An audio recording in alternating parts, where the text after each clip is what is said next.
Bonjour à tous et bienvenue à l'écoute d'un podcast un peu spécial puisqu'on fête les 20 ans de CloneWeb. On va donc un peu vous bousculer vos habitudes d'auditeurs pendant 2 heures. Vous pouvez évidemment toujours nous écouter avec une boisson fraîche comme nous ici ce soir et vous pouvez aussi réagir sur les réseaux sociaux avec le hashtag CW20 ans. CloneWeb, c'est un site d'abord dédié au cinéma que j'ai créé de mes petites mains tout seul dans mon coin en mai 2002 après un certain film de science-fiction où il était question, je crois, de clones et d'une attaque. Je venais à l'époque du monde de l'associatif et du fanzine et basculer sur Internet était la bonne chose à faire au bon moment. 20 ans plus tard, on est toujours là, on a un peu plus de cheveux blancs, on est peut-être un peu plus désabusé qu'au départ, mais c'est quand même toujours un plaisir de partager des choses autour du cinéma avec vous tous. Il s'est passé beaucoup de choses en 20 ans, mine de rien, parce que 20 ans, ça a l'air de pas grand-chose, mais c'est long. Imaginez que certains d'entre vous, peut-être ici dans la salle, étaient encore à l'école primaire quand j'ai démarré ce truc. D'autres il y a peut-être des lecteurs qui arrivent sur CloneWeb ou qui écoutent ce podcast et qui n'étaient pas nés.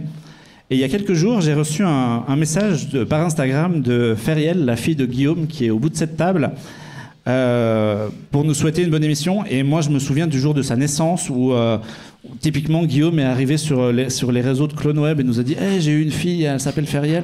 Et on est 14 ans plus tard, maintenant elle fait des dessins sur TikTok et c'est vraiment très bizarre de regarder ça avec du recul. C'est un podcast de boomer, hein, préparez-vous. C'est complètement un podcast de boomer. Alors je vais essayer, je me suis promis de ne pas faire trop de blagues sur le temps qui passe, mais en même temps, 20 piges, c'est quand même inévitable.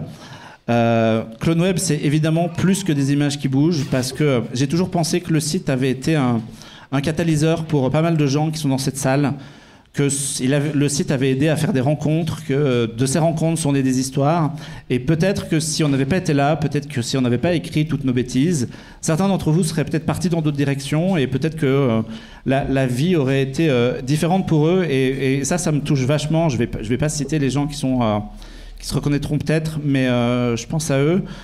Voilà, je vais peut-être pleurer à un moment donné, je pense que ça va arriver.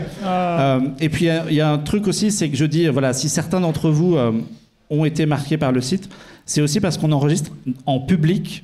Et j'ai toujours rêvé de faire ça, mais si je dis, faites du bruit. Faites du bruit. C'est maintenant qu'il va pleurer, c'est maintenant. C'est pas qu'un truc de télé, ça marche en fait. Pour fêter cet anniversaire, on a évidemment décidé d'appliquer la formule du podcast Happy Hour, dont on enregistre le 71e numéro aujourd'hui. Donc on va parler de cinéma, on va parler de séries, on va parler de BD et on va parler de jeux vidéo. On va faire ça avec une équipe élargie aujourd'hui qui est un peu la mélange de la jeune génération et des vieux fatigués que nous sommes. Un espèce de nouvelle génération mélangée à la Dream Team de 92. Et du coup, je veux saluer dans l'ordre de la table l'ingé son, le réalisateur, le technicien, mon bras droit, Jean-Victor. Bonjour. Merci. Alexandre. Salut, moi j'ai pas le droit à une intro quoi. Ton frère. Voilà. Juste Alexandre. Voilà, il est là.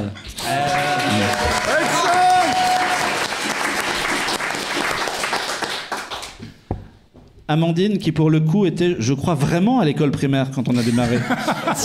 Merci pour cette intro, bonjour.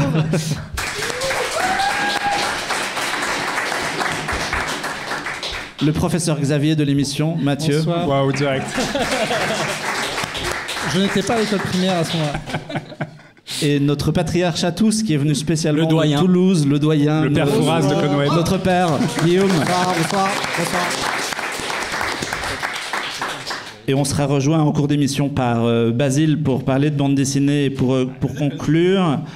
Ne partez pas après la fin du podcast, puisque on a un maître quiz qui vous posera quelques questions. Il y aura des petits lots à gagner à la fin de l'émission.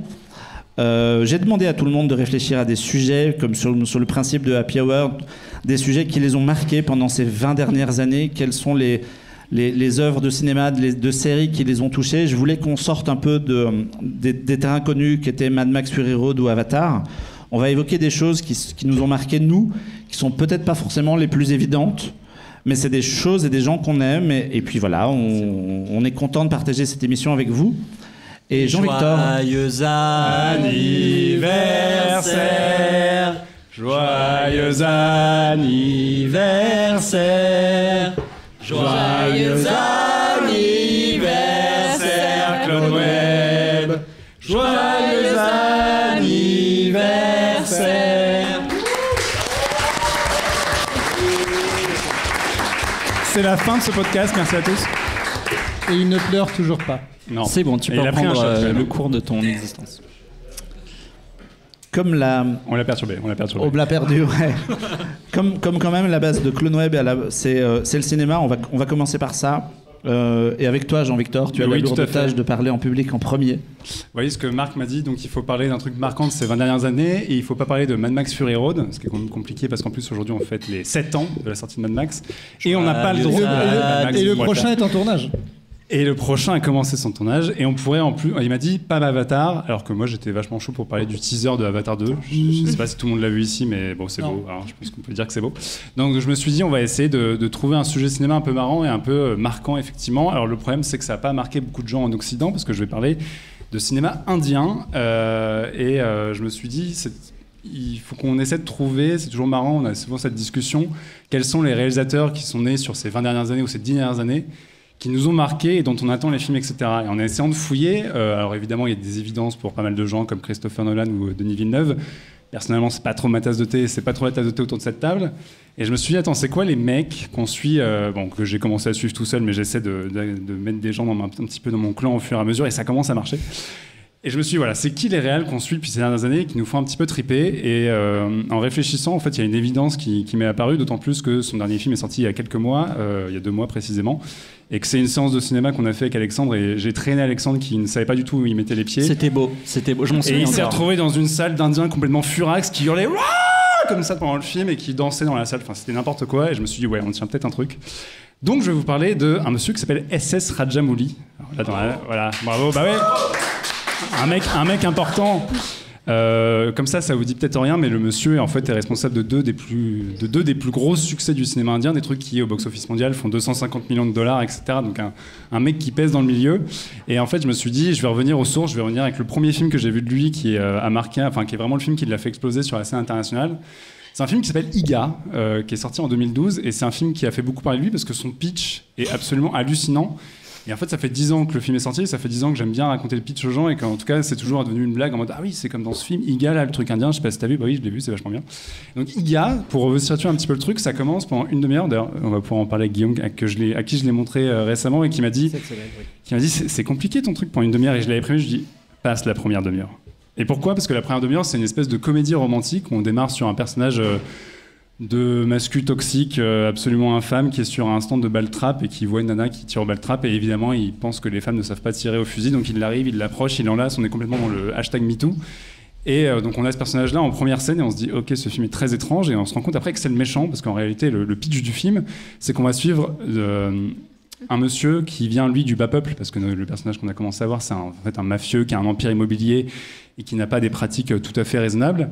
Et en réalité, le héros du film, qui s'appelle, je vais dire son nom, je ne vais pas l'écorcher, qui s'appelle Bindu. Non, là, non, en plus je dis une bêtise, qui s'appelle Nani. Donc le héros s'appelle Nani, le mascu toxique s'appelle Sudip, et tous les deux vont tomber amoureux d'une seule femme qui s'appelle Bindu, en l'occurrence, et sans le savoir, ils vont commencer à essayer de faire une course pour savoir qui va l'avoir en premier, sachant qu'évidemment, le gros mascu toxique, comme il est blindé, soi-disant, et qu'on est quand même sur les standards indiens, donc des standards qui sont, sur certains côtés, un peu en retard, il considère que toutes les femmes doivent lui tomber aux pieds, et Bindu, c'est la première femme qui lui résiste. Donc ça lui fait péter un câble, d'autant plus qu'elle, au fur et à mesure, elle commence à tomber amoureuse de Nani, même si Nani a aussi vraiment une attitude de stalker, typiquement, à un moment, au début, la première fois qu'on les voit... Vraiment des mecs sympas, quoi.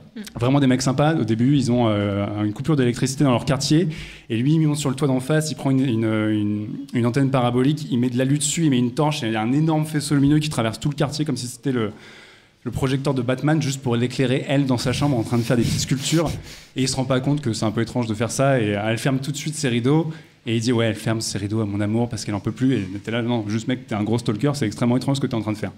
Donc pendant une demi-heure, c'est ça, c'est une espèce de comédie romantique un peu étrange, et là tu te dis bon, ok, pourquoi est-ce que je regarde ce film ? Il faut savoir que moi je l'ai découvert à l'Étrange Festival à Paris. Et donc au bout d'une demi-heure, le destin se met en marche, et donc Sudip, notre méchant mascu toxique, décide que la petite Bindou, elle ne peut pas tomber amoureuse de Nani. Et là, on rentre dans une tragédie grecque puisqu'il assassine vraiment ultra violemment notre héros Nani. Et on se dit, bon, ce film est vraiment très étrange, mais ce n'est que le début. Puisque d'un seul coup, on découvre que Nani a été assassiné sur un lieu sacré et qu'il va se réincarner en mouche. Et donc le héros du film, pendant les 2 heures qui suivent, parce que ça dure quand même 2 heures et demie, c'est une mouche, mais pas une mouche qui a des super pouvoirs, pas Ant-Man, pas un truc qui peut exploser des immeubles, non, une mouche. Une mouche, c'est comme celle que vous éclatez tous les jours sur votre table et sur vos fenêtres.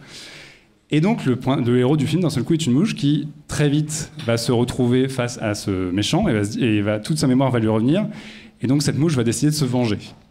Et donc on va assister à un espèce de mélange improbable, qui est à la fois un film de monstre par moment, évidemment une comédie romantique, une comédie musicale, parce qu'il y a des chansons, on est en Inde, on est quand même là pour s'amuser, un film d'action et tout un tas de trucs, et donc un revenge movie où en gros une mouche va essayer de buter un mec. Et donc je vous laisse imaginer, c'est quand même très compliqué, donc ça va commencer par essayer de lui faire du bruit dans les oreilles, et le type va péter un câble, va commencer à se mettre des claques et il va pas y arriver. Et ça va prendre des proportions monstrueuses, parce que ce qui est assez hallucinant avec ce pitch à la con, c'est que ça dure 2 heures et demie, et que le type a l'inventivité et l'énergie pour faire tenir ça à la réalisation pendant 2 heures, notamment quand la mouche apparaît pour la première fois et donc on découvre sa vie de mouche. On est dans un espèce d'immense canyon, et d'un seul coup, il y a de l'eau qui arrive avec une énorme inondation, etc. Enfin, avec un flot complètement immense qui arrive, et on pourrait presque revoir la scène du Roi Lion où tu as Simba avec les gazelles, sauf que c'est une mouche, et ses ailes sont collées, donc il détache ses ailes, il n'y arrive pas, il décolle comme il peut, et d'un seul coup, on se dit, il a vécu un truc épique, et là, il y a un objet gigantesque qui arrive dans le ciel et qui écrase tout sur son passage, et c'était une simple chaussure. Et en fait, on se rend compte de l'échelle du truc. Et ce qui est assez marrant, c'est qu'effectivement, les effets spéciaux sont un petit peu d'époque, c'est pas non plus une production américaine, mais il y a ce truc où tout de suite tu dis, en fait, les gars ont des idées complètement folles, et ils arrivent malgré tout à les mettre en scène avec leurs moyens, eux. On est quand même dans le cinéma indien, c'est pas non plus des budgets délirants par rapport à ce qu'on peut voir à l'étranger. Et en fait, ce qui est génial avec ce film-là, c'est que donc tu as 2 heures sur ce principe de mouche, et ça tient à fond. C'est toujours dans la surenchère, etc., parce qu'effectivement, le méchant va commencer à péter un câble, va se terrer chez lui, va faire des espaces stériles, et il va y avoir tout un tas de mécanismes et de trucs narratifs pas possibles pour dire je vais coincer cette mouche parce que j'en ai buté 150 000 mais je n'ai pas buté la bonne, putain. Et tous ces hommes de main vont essayer de chasser les mouches. Et ça, pour vous dire, ça va partir, il va y avoir des accidents sur une autoroute, va y avoir des scènes de fusillade avec la mouche qui vole entre les balles et tout. Enfin, ça part dans vraiment, ça prend des proportions monstrueuses. Et en fait, ce qui est marrant, c'est que sur ce pitch de base, et ce pitch qui tournait dans le festival au moment où on l'avait vu il y a 10 ans, en disant il y a un film, c'est un mec qui se réincarne en mouche, il se venge. En fait, tu as 2 heures et quart de pur divertissement où tu t'ennuies pas une seconde, parce que les types, ils ont toujours la bonne idée à la con, et surtout, ils arrivent à tenir leur truc. Et en ayant découvert ce cinéaste-là, à l'époque, je trouvais ça drôle, mais je me disais, j'ai quand même passé un super bon moment. Ah, merci. C'est la dédicace. C'est beau.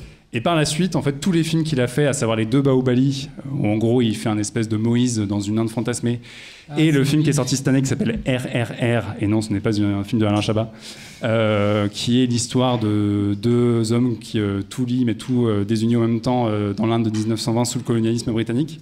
À chaque fois, tu as ce truc-là. C'est des films qui, évidemment, ont pris des proportions pas possibles, parce que le Bahubali 2 et RRR font partie des 3 plus gros succès du cinéma indien, et les 2 sont les 2 plus gros budgets du cinéma indien. Donc, c'est des films qui coûtent 70 millions quand même là-bas. Et en fait, à l'écran, il y a le triple, parce que je pense que les syndicats et les gens qui sont payés pour ces films-là n'ont pas les mêmes salaires qu'ailleurs.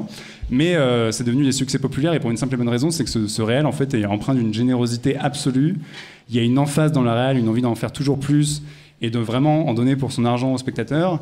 Et finalement, en fait, on a suivi tous ces films depuis. Bahubali, quand on avait vu le premier trailer, où vraiment, tu as littéralement le plan de la mère qui sauve Bahubali quand il est né de l'eau, et tout est bigger than life, et on s'est dit, mais ça a l'air monstrueux, c'est le réel d'Iga, et le film nous a foutu tous par terre, enfin, tous ceux qui l'ont vu. Et ça a donné en fait des super séances. À chaque fois, les 2 Bahubali qu'on a vu en avant-première, les salles étaient super chaudes. Et donc RRR qu'on a vu cette année... Sacré moment. Avec des gens qui criaient, qui nous explosaient les tympans et qui se se mettaient levaient, à danser dans la salle. Ouais. Et c'était un match de foot dans la salle, donc pour le moment on ne comprenait pas trop ce qui se passait, mais ça faisait de l'activité. C'était de la 5DX, c'était le niveau au-dessus. Et en fait, voilà, ce mec-là est en train de nous montrer qu'on peut continuer à faire des gros blockbusters qui sont un peu cons sur le papier, mais qui sont extrêmement divertissants, avec une vraie empreinte, enfin une vraie maîtrise de la réalisation, parce que les plans sont toujours surhumain, surréaliste, et tu te dis, ce mec-là, si tu lui files un blockbuster américain, en fait, il serait capable typiquement un Marvel ou un truc comme ça, il serait capable, mais parce qu'ils ont un vrai sens de l'iconisation, donc il serait capable de rendre ça à nouveau jouissif, parce que c'est vraiment des films jouissifs. Et typiquement, la corrélation sur RRR, on pouvait comparer ça aux séances de Spider-Man, où on sait que les gens ont pété des câbles sur les premières séances, parce qu'il y avait des clins d'œil, parce que il y avait des caméos, etc. Mais en même temps, quand on regarde le film, c'est un peu plan-plan, les scènes d'action sont pas mémorables, etc. Et là, à l'inverse, RRR, on avait un public qui était dévoué au film et leur film leur rendait au centuple et chaque scène est complètement délirante. Il y a notamment une scène dans une soirée où tu as le type qui arrive dans la soirée via un camion avec un drift, ça part en sous-essence. Et tu as un ralenti où vraiment le type arrive dans la scène avec 150 animaux derrière lui, ça n'a absolument aucun sens, mais c'est le plan le plus classe de l'année.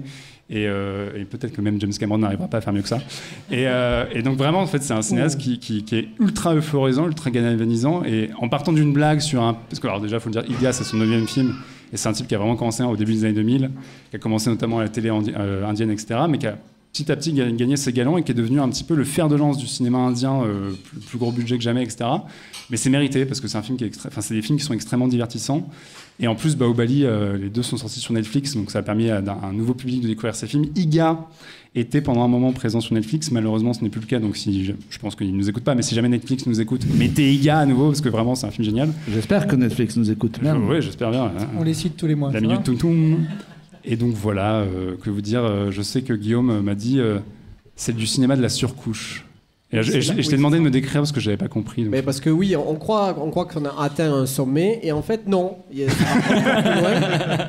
Donc voilà, au début évidemment cette mouche, enfin c'est ce que tu disais tout à l'heure, elle embête le méchant, mais ça reste ça reste quelque chose de réaliste. Oui, une mouche nous a déjà embêtés et on ressent les mêmes choses que le gars. Mais là, ça augmente. C'est-à-dire qu'à un moment, quand même, tu l'as pas dit, tu dis qu'elle a pas de super pouvoir, mais bon, elle fait de la musculation à un moment. Elle fait de la musculation. Donc la mouche fait de la musculation, donc elle est un peu plus forte que les mouches moyennes. Elle a aussi un équipement particulier. Oui, on lui fait un équipement de super-héros. Voilà. Et ce qui fait qu'elle peut vriller, enfin bon. Et après, voilà, ça entre dans des trucs. Il y a des vrais moments de tension, de suspense. C'est pas que pour la blague, quoi. Il y a vraiment un enjeu. On se dit ah ouais, mais on s'inquiète pour la mouche. C'est vrai qu'on a peur pour le méchant. On se dit mais et ça monte avec des scènes incroyables, des cascades, des explosions. C'est très très fort. Voilà, donc maintenant j'invite plein de gens à nous rejoindre dans la secte SS Rajamouli. Sachez qu'il y a des millions d'Indiens qui sont derrière, donc vous ne serez pas tout seul. Et voilà, Netflix, si vous nous écoutez, remettez Iga, qui des fois s'appelle Maki aussi, parce que évidemment, comme c'est jamais simple chez eux, les films parfois ont différents titres. Et vive SS Rajamouli. Il avait été pressenti, je crois, pour reprendre la réal de Fast and Furious 10. Bah, ça aurait été vachement bien.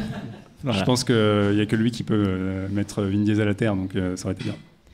Moi j'ai lu, parce que moi c'est toi qui m'as fait découvrir, hein. Du coup je les ai toujours pas vus, mais tu m'en as tellement parlé. Tu sais, moi je suis le gros de la secte, je suis le mec qui arrive devant les portes. Bonjour, vous connaissez SS Rajamouli, c'est moi. Je crois que c'est une des premières discussions qu'on a eues. Mais moi en fait, du coup c'est un coup étrange.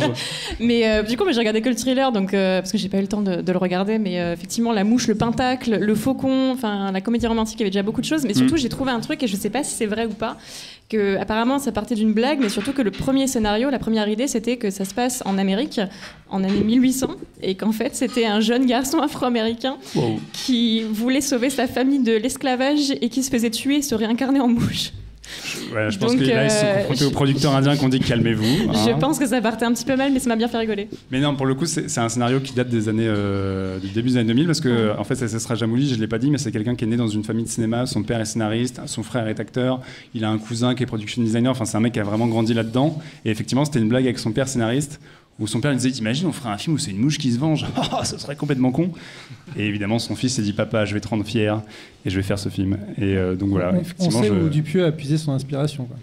Ouais, mais Dupieux est très en dessous. Dupieux, ça dure 1h15 et t'es là, ouais, mais peut-être qu'il a vu hier avant de faire Mandibule, ce serait pas impossible. Mais toi, t'avais vu RRR de façon normale? Moi, j'ai vu RRR dans une salle un peu classique au MK de Bibliothèque un matin en plus, donc c'était vraiment une salle vide. Que des gens de gauche. Peut-être. Et je crois que jusqu'à présent, c'est toujours le meilleur film que j'ai vu depuis ces 5 derniers mois. Hein. Voilà. Si on doit faire un classement des meilleurs films de 2022, RRR est tout au-dessus. C'était complètement dingue. Donc on peut aussi dire à Netflix, comme Bahubali, achetez les droits de RRR parce que les gens ont besoin de le voir. Donc on espère que vous pourrez le voir très bientôt. Et ça tombe bien, et comme tu disais, Bahubali, justement, si vous vous intéressez au cinéma de SS Rajamouli, les deux parties sont sur Netflix, donc c'est complètement rattrapable. Et en préparant cette émission, j'ai découvert que le Diptyque avait aussi une série d'animation qui sur 5 ou 6 saisons qui se déroulent avant. Oh putain, je pensais que j'en avais raté qu'une, j'en ai Alors, raté 6. Okay. C'est un peu le bazar parce que uniquement la saison 3 est disponible sur Prime, donc ça n'a pas de sens parce que tu n'as pas le début et la fin, mais tu peux jeter un œil un petit peu à la qualité de l'animation. Et surtout, ça me fait une transition toute trouvée pour enchaîner sur mon sujet, puisque quand j'ai demandé à tout le monde de préparer cette émission, j'ai demandé à tout le monde de piocher dans 20 ans de pop culture, et je me suis demandé, mais moi, qu'est-ce qui m'a marqué et de quoi je pourrais parler pour mon émission anniversaire. Et je me suis retrouvé un peu coincé là-dedans, et je me suis dit, bon, qu'est-ce que je fais ? Est-ce que je fais un sujet sur l'attaque des clones ? Bon, c'est un peu bateau. Et t'aurais dit non, t'as dit non à Mad Max et Avatar. En même temps, on avait déjà eu on a un projet sur l'Outrider avec Robert qui est présent ici. On aura l'occasion de revenir sur le film autrement. Je me suis dit, est-ce que je parle d'un film de super-héros, mais si j'aborde Spider-Man 2, qui est toujours mon préféré, je vais basculer sur Sam Raimi, on va parler de Marvel, et du coup, ça va devenir du bashing, et ça va devenir des heures. Et puis, je me suis rappelé d'une série animée dont je vous ai rabâché les oreilles pendant 2 décennies. Le dernier maître de l'air, Avatar, le dernier maître de l'air. Parce qu'en fait, finalement, je me suis rendu compte quel a été le fil rouge de ces dernières années en ce qui me concerne.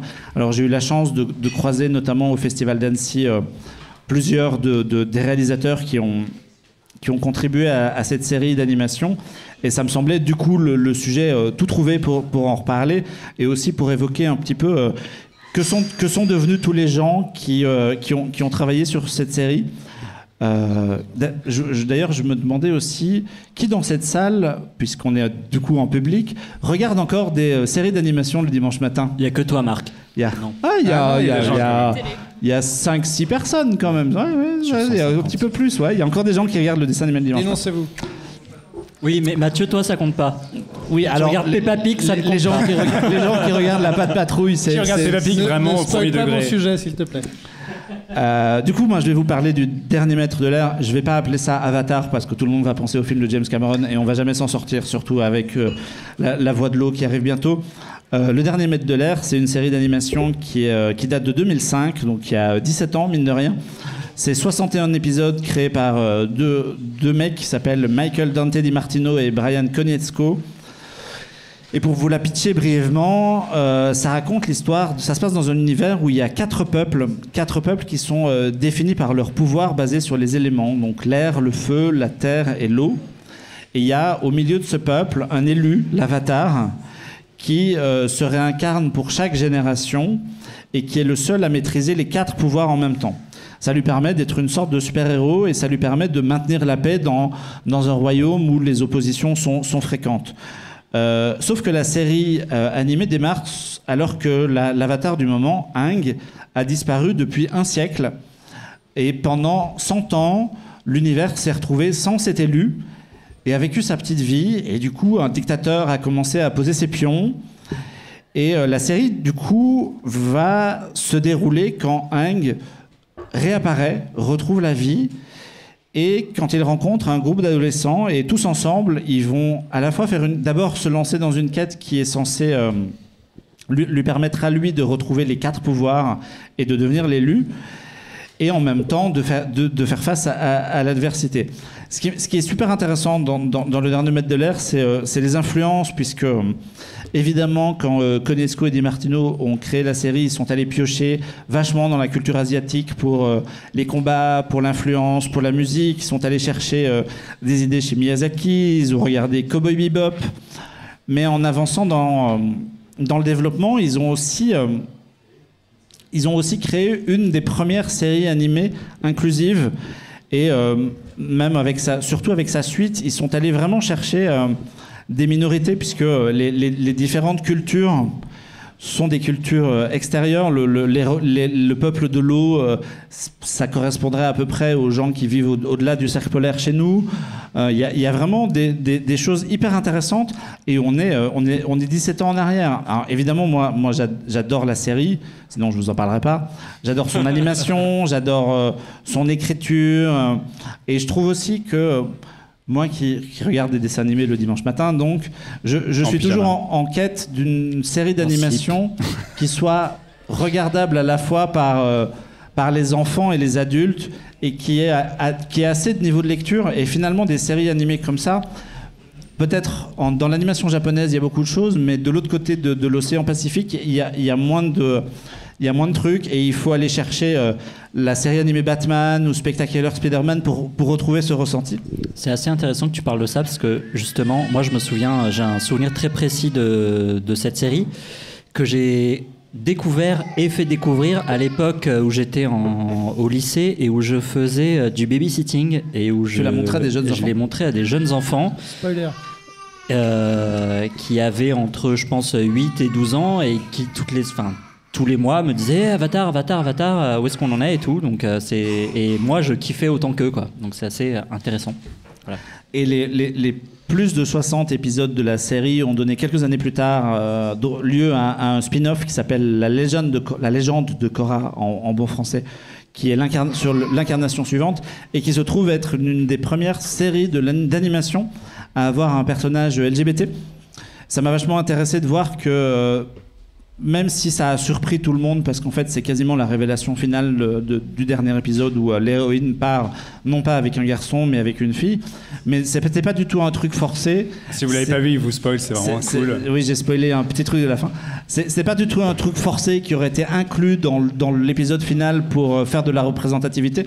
C'est vraiment un truc qui a été proposé depuis la première saison. Les scénaristes ont glissé des indices sur ça, et ça montre la finesse d'écriture où effectivement il y a une relation entre l'héroïne et un second personnage féminin, et petit à petit ils tissent un truc, et j'ai trouvé ça vraiment intéressant parce que on était quand même il y a plus de 10 ans, et c'est quand même c'était assez rare déjà dans un milieu d'animation. C'est complètement hallucinant que Nickelodeon d'époque ait laissé passer ça.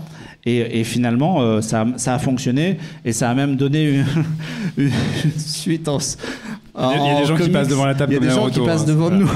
Avec YouTube, vous avez l'image. En courant comme dans les animés japonais. Et c'est un petit peu troublant. Et voilà, moi ce que je voulais aussi, en fait, l'idée de ce sujet, c'était aussi de citer un petit peu tous les gens qui ont travaillé sur cette série, parce que souvent, en fait, les séries d'animation de qualité, quand on prenait Batman, la série animée par exemple, les mecs ont réussi à réunir une Dream Team, et finalement après, une fois le projet terminé, les équipes sont éclatées, les gens vont travailler sur des choses différentes, et on retrouve jamais cette vibe là. Et ici, dans Avatar, je trouve que le dernier maître de l'air a permis des choses un petit peu différentes. Autant sur Bruce Timm sur Batman et Justice League, Bruce Timm, qui est un des créateurs principaux, lui, il est toujours chez Warner, mais il est quasiment dans un placard où on le sort de temps en temps pour venir faire une petite production. Eric Randomski, qui est le co-créateur de la série, il est parti sur Spider-Man chez Marvel, mais il y fait a priori pas grand-chose vu le résultat pas terrible de la série. Et voilà, cette série a inspiré du monde, et d'autres sont partis avec ce bagage que le projet leur a donné. Et alors je vais name dropper des gens, mais par exemple l'épisode pilote de Last Airbender a été réalisé par un monsieur qui s'appelle Dave Filoni, qui parle peut-être à des gens plus récemment, puisque maintenant il fait la pluie et le beau temps chez Lucasfilm. C'est l'homme au chapeau qui produit Le Mandalorian, le Clone Wars et Boba Fett. T'as réussi à le caser, hein. C'était plus fort que toi, il fallait que tu parles de Clone Wars, quoi. On va pas parler de Roboger encore. Encore, ouais.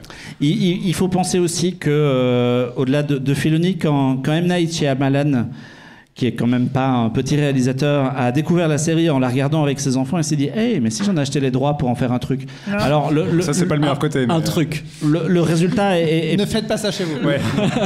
Le résultat est pas terrible. Moi j'aime vraiment pas le film, mais j'aime bien l'idée qu'un réalisateur se dise en regardant une série d'animation, on pourrait en faire quelque chose, on pourrait en faire une adaptation live. Et en plus la série a eu le mérite, c'est peut-être son seul, de confirmer Dev Patel, qui avait été révélé par Slumdog Millionnaire l'année d'avant. Voilà, et après je vais name dropper du monde, mais on peut aussi citer Aaron Eaz, qui a été un des premiers scénaristes qui a écrit une série Netflix qui s'appelle Le Prince Dragon, que je recommande vachement. Il y a les Coréens d'un studio qui s'appelle Mir, qui ont fait toute l'animation de Legend of Korra, qui sont maintenant chez Netflix pour travailler non seulement sur la partie animée de The Witcher, puisqu'ils ont fait le film d'animation, et ils sont aussi à l'origine d'une série qui s'appelle Dragon's Blood. Il y a Ethan Spalding, un des réalisateurs des épisodes, qui est parti chez Warner, qui a fait des films de super-héros et les 2 adaptations animées très très sanglantes de Mortal Kombat. Il y a Lauren Montgomery qui est parti chez Voltron pour Netflix. Il a cité ses robots géants. Voilà, c'est bon, les robots, on les a aussi. C'est bon. Il y a... c'est pas terminé.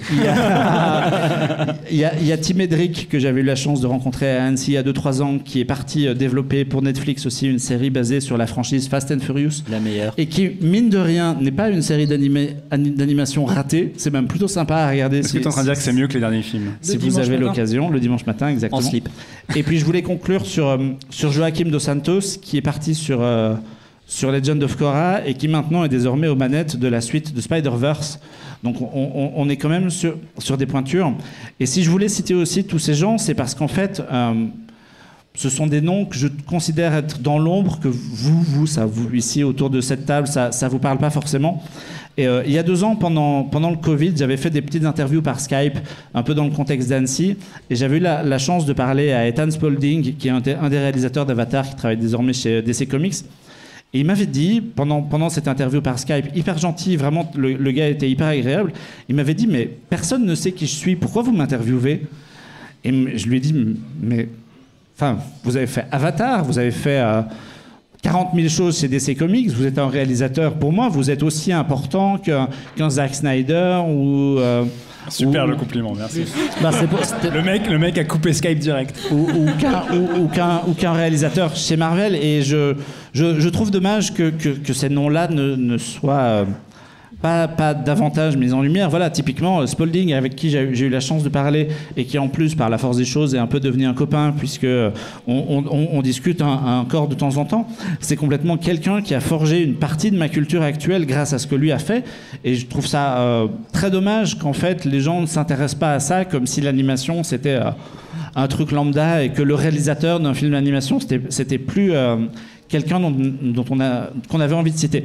Donc voilà, moi je voulais profiter des 20 ans de ce podcast pour name dropper des gens et leur rendre hommage, parce que je trouve que vraiment ils ont fait des choses hyper enrichissantes. Alors évidemment la franchise Last Airbender, c'est pas fini. Netflix a acquis les droits pour faire une adaptation en série live, mais qui est en train d'être problématique puisque les créateurs originaux qui avaient été embarqués dans le projet l'ont quitté pour différents créatifs. Netflix, qui a toujours les droits de la série, va continuer sur le projet sans eux, faire son petit truc, l'annuler sans doute au bout d'une saison parce que personne ne regardera. Ça va être super. Ce sera probablement dégueulasse. Mais Michael Dante Di Martino et Brian Konietzko, qui sont à l'origine, eux deux, ils ont monté une boîte en partenariat avec Nickelodeon qui s'appelle Avatar Studio. Et la boîte est destinée à enrichir l'univers, à proposer de nouvelles choses, de nouvelles séries. Il y a un film d'animation qui est en développement. Un film d'animation Avatar? Un film d'animation Last Airbender, absolument, okay. Qui viendra, on ne sait pas si ce sera avant, après, quand, pendant, mais en tout cas, il y aura un film d'animation qui viendra compléter les 2 séries actuelles. Bonjour aux gens qui viennent d'arriver ou qui sont arrivés entre-temps, c'est cool de vous voir. Donc voilà, évidemment, la série est sur... Guillaume, il a vu peut-être? Évidemment, la série est sur Netflix. T'as tout vu, toi, d'Avatar? Non? Non, j'ai pas tout vu. Ou alors j'ai un peu oublié. Ce qui est aussi possible. Je suis le vieux. Mais justement, un des gros avantages de la série, c'est que c'est une série qui se déploie, je trouve. Parce que la première saison est assez simple, on va dire, puisque c'est Aang qui se réveille. Mais simple à tous les niveaux. Les scénarios sont assez simples. Des petites quêtes, des voilà, petites avancées. Et même techniquement, je veux dire, il y a des moments, c'est un peu moyen, quoi.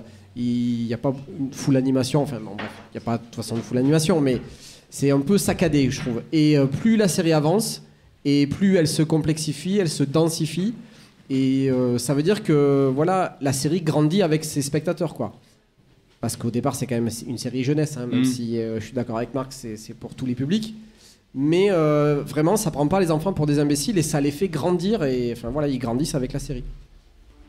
Et même ça fait grandir des gens de 22 ans à l'époque, comme Marc avec la série, et ça c'est beau. Qui sont toujours là 20 ans plus tard. Et du coup, je vais céder la parole, hein, je vais arrêter de vous embêter avec mes bêtises de séries d'animation. Et du coup, moi, autant je voulais rendre hommage à une série que je considère comme étant bien connue, autant toi, Mathieu, tu voulais justement Tu voulais parler de Peppa Pig tu voulais saison parler d'un 2. truc de personne connaît. Vraiment génial. Tu Peppa voulais Pig, justement... j'adore. Non, lui, au contraire, il voulait profiter du podcast et du fait que... Rendre hommage. Pendant 20 ans, il y a tout un tas de séries hyper cool qui sont passées en dessous de nos radars et peut-être qu'on a raté des trucs. Toi, tu voulais nous parler de Rubicon. Rubicon, ouais, je vais vous parler de la meilleure série que personne n'a regardée. En fait. Qui connaît Voilà, c'est ça. C'est exactement là où je voulais en venir. Le mec est super C'est un élitiste. critique américain qui a dit ça. Mais peut-être que j'ai pas compris la consigne, il faut vraiment me recadrer de temps en temps. Quand Marc nous a proposé de parler un peu de ce qui s'était passé pendant 20 ans, je me suis dit, je me suis beaucoup creusé la tête sur les succès et comme nous tous, je pense qu'on pourrait reprendre très facilement des choses assez emblématiques. Et moi, il y avait quelques petits trucs comme ça, ou des échecs qui m'avaient un peu, dont je me rappelle assez régulièrement. On dit bonjour encore aux gens qui arrivent. Et je voulais vous parler de Rubicon, qui est une série AMC, réseau très connu américain qui diffuse notamment The Walking Dead, qui diffuse Mad Men, dont on va reparler. Spoiler. Qui diffuse Breaking Bad, Better Call Saul, etc., etc. Et ce qui est très très drôle, c'est que Rubicon, c'est une série un peu d'espionnage qui parle de ces gens qui analysent les datas déjà à l'époque en 2010. Donc la série a été diffusée de juin à octobre 2010. T'étais déjà dans le métaverse à l'époque, c'est fou. Et n'a aucun rapport, merci. Et ça parle d'un héros qui est joué par James Badge-Dale, qui jouait dans 24 heures chrono et d'autres choses. Qui joue Will Travers, un analyste américain qui bosse dans un espèce de faux CIA et qui a perdu sa femme et sa fille dans les attentats du 11 septembre. Et on baigne en pleine période paranoïaque post-11 septembre, justement, où on ne sait pas trop qui fait quoi dans les agences, dans le renseignement international, qui est terroriste ou pas, qui est infiltré, etc. Et cette série en 13 épisodes a le bon goût de faire remonter un peu toutes les références du cinéma des années 70 américains, donc les hommes du président et ce genre de choses. Pour les remettre au goût du jour, il faut savoir que la série en fait n'a pas fonctionné parce qu'elle n'a pas été regardée au-delà du fait... T'étais le seul en France. Voilà, non, c'était je toi. suis pas tout à fait le seul, mais au-delà du fait qu'elle avait fait et je vais vous raconter pourquoi c'est rigolo après, mais elle a fait le meilleur lancement sur AMC à cette époque. Elle a fait 2 millions de spectateurs pour son pilote en deux parties. Et la série, l'audience s'est un peu effritée au fil du temps, et en fait, elle a été annulée très logiquement, et c'est aussi rappelé que, on a vu récemment que dans les news, les networks SVOD aujourd'hui annulent assez facilement des séries. Ça arrivait avant. C'est pas parce qu'il y a du Netflix ou du Amazon que les séries ont des avenirs assez incertains, ça existait déjà avant. Et donc Rubicon, c'est un peu ce symbole de la série de une saison en 13 épisodes qui a été annulée et dont plus personne n'a vraiment parlé après.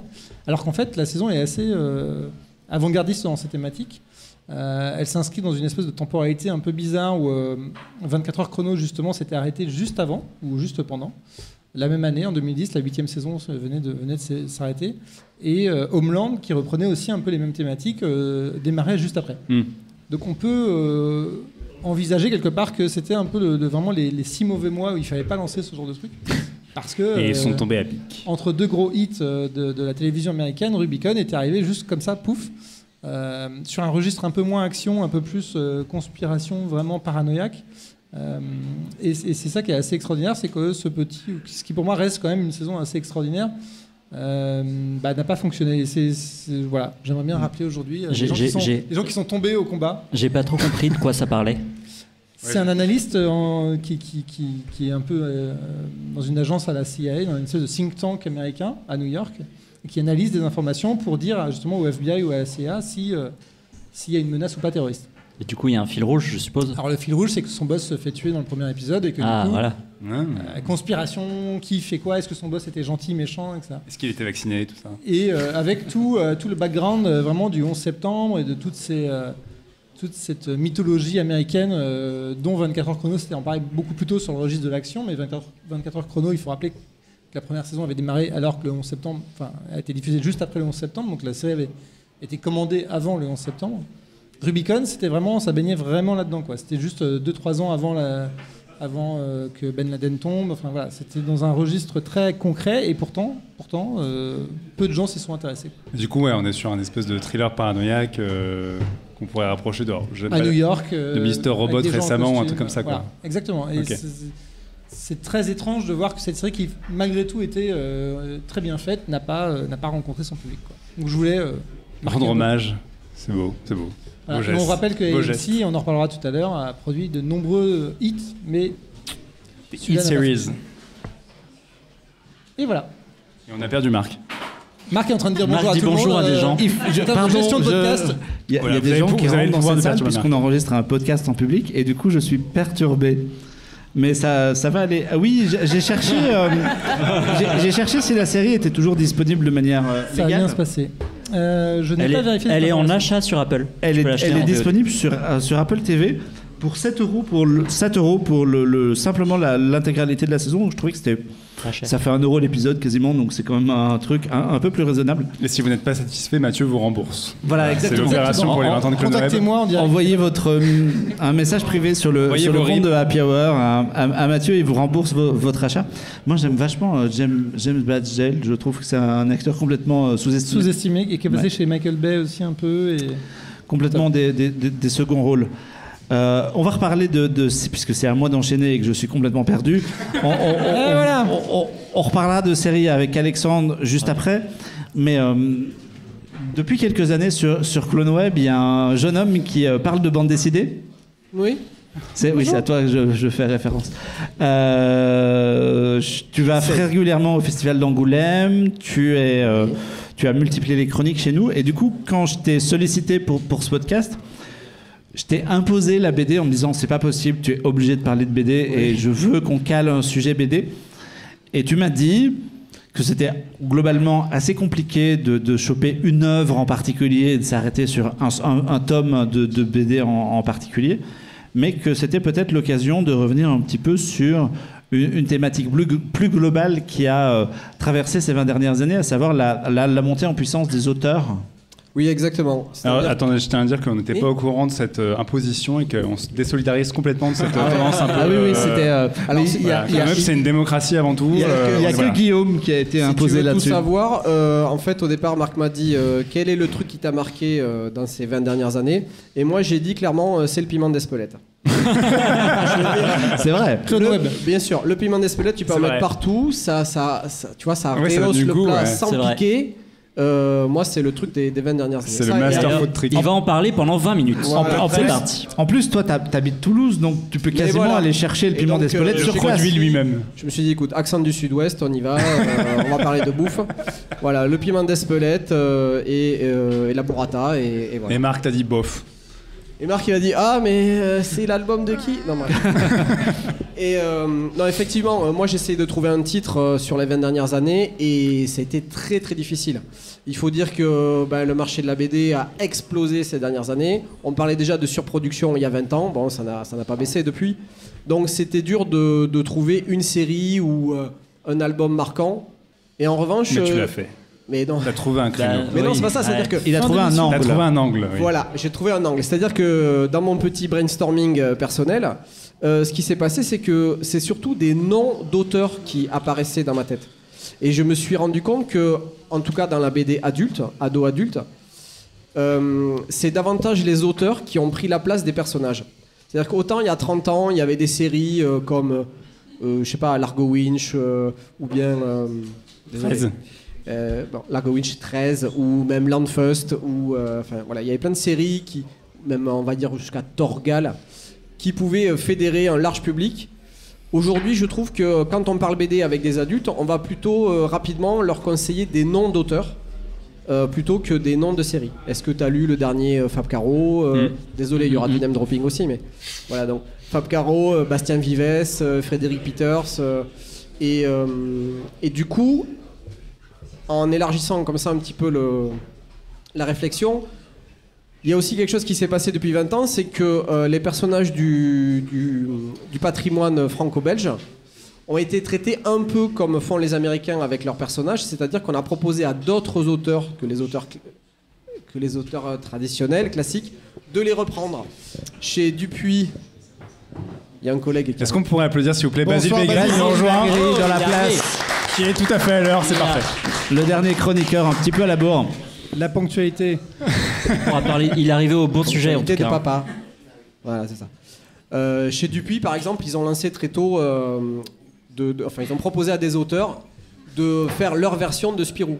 Et ça, après, c'est quelque chose qui a égrené. On a trouvé la même chose chez Lucky, avec Lucky Luke, Ouais. avec très récemment Corto Maltese. Et ça montre que, en fait, aujourd'hui, un nom d'auteur fait autant vendre que le nom fort d'un personnage. Et voilà, c'est la réflexion que j'avais. C'est-à-dire qu'aujourd'hui,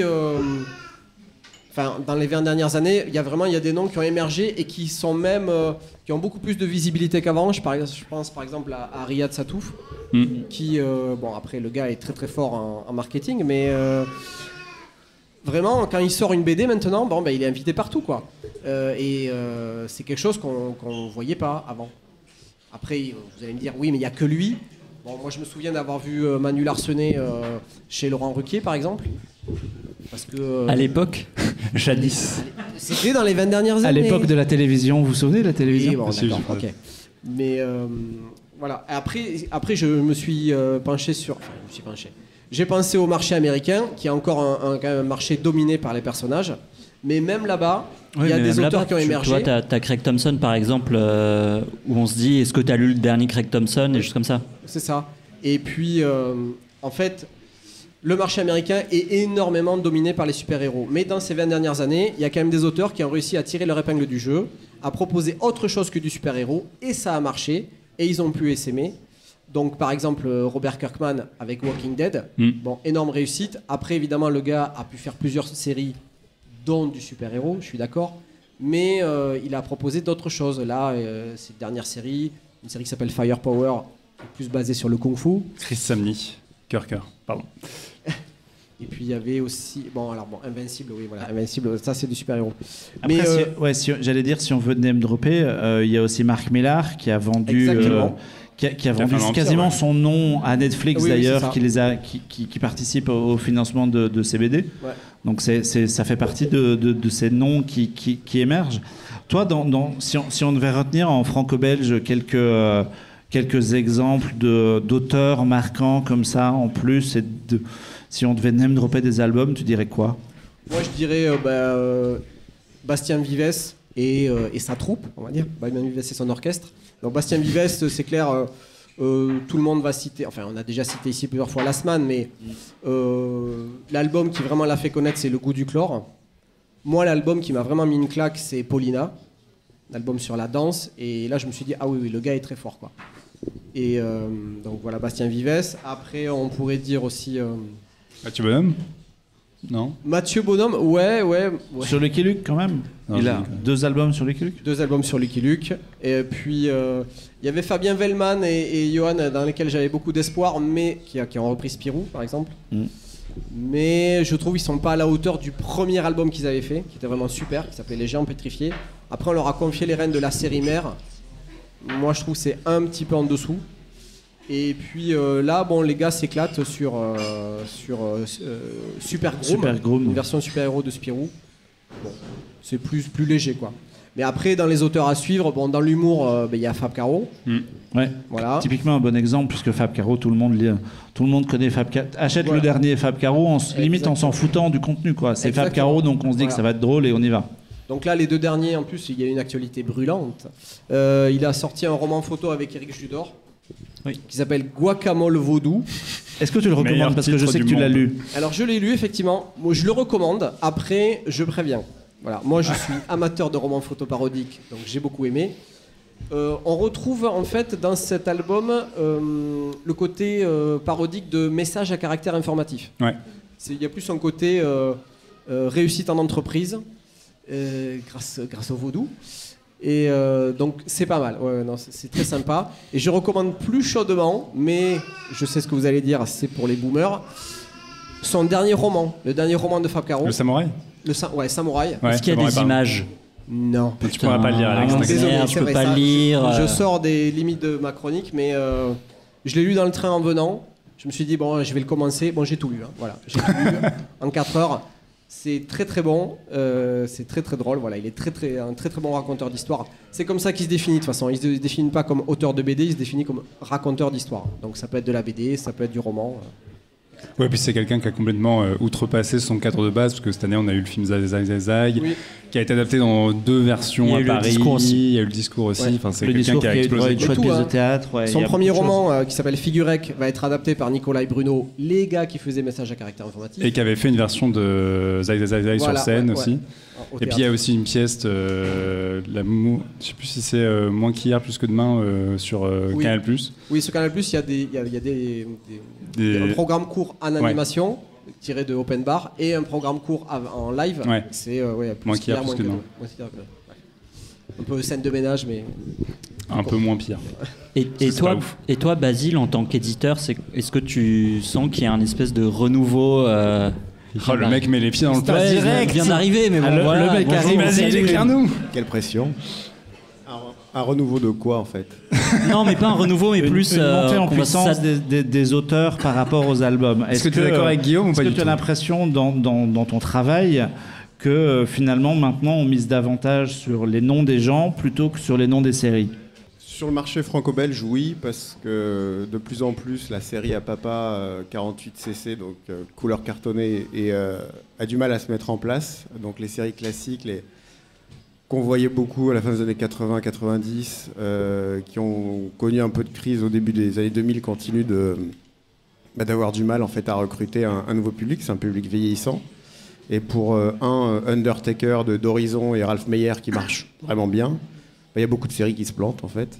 Donc oui, il y a, en tout cas médiatiquement, on parle de plus en plus de grands romans graphiques, ça occupe de plus en plus de place dans les esprits et tout. Après, c'est pas forcément ce qui fait vivre le secteur non plus, contrairement à ce qu'on pourrait penser. Le manga en fait sert à financer la création française pour grande partie. Mais oui, Parce oui, qu'en de toute ce façon- moment, en France, c'est une BD sur 2 qui est vendue, c'est un manga. Oui, voilà, oui. Et c'est surtout, les chiffres ont explosé, c'est plus 50% de mangas vendus sur cette année, et qui était exceptionnel, sur l'année précédente. Donc ça continue de cartonner là-dessus. Donc ce qui est intéressant de voir, c'est plus la génération qui a bouffé du manga et du comics. Donc on parlait de Vives, Michael Sanlaville et tout ça. Jim Bishop, tous ces gens qui arrivent après, qui vont essayer de faire vivre la création française et d'influencer peut-être en retour le manga. La plupart des mangaka, ils ne jurent que par Bilal et Mobius, qui sont des auteurs français. Donc ça serait bien aussi qu'on renvoie l'ascenseur. Voilà. Et je pense que oui, ça va venir, mais il y a un renouveau, c'est sûr. Il y a un marché qui va aussi connaître quelques profonds bouleversements Ouais. structurels. Ça va aller, Basile. Tu vas Voilà. avoir un emploi, je te rassure. Tu vas avoir du job. Calmez-vous. C'est tout ce que j'ai le droit de vous dire.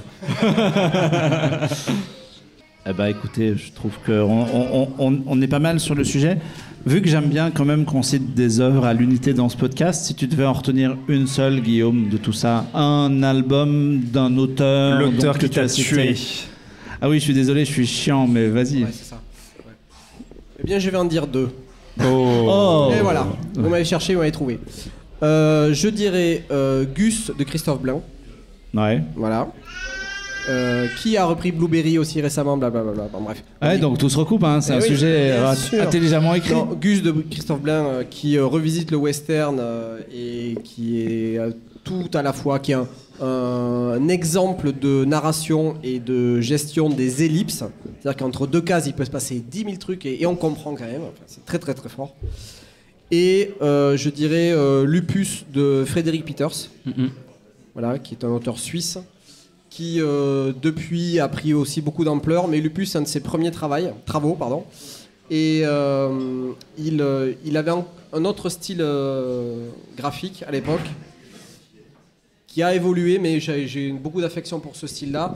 C'est une histoire de science-fiction, mais en fait c'est pas ça qu'on retient, c'est une histoire sur les rapports humains, la famille, la filiation.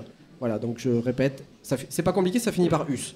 Donc Lupus de Frédéric Peters et Gus de Christophe Blain.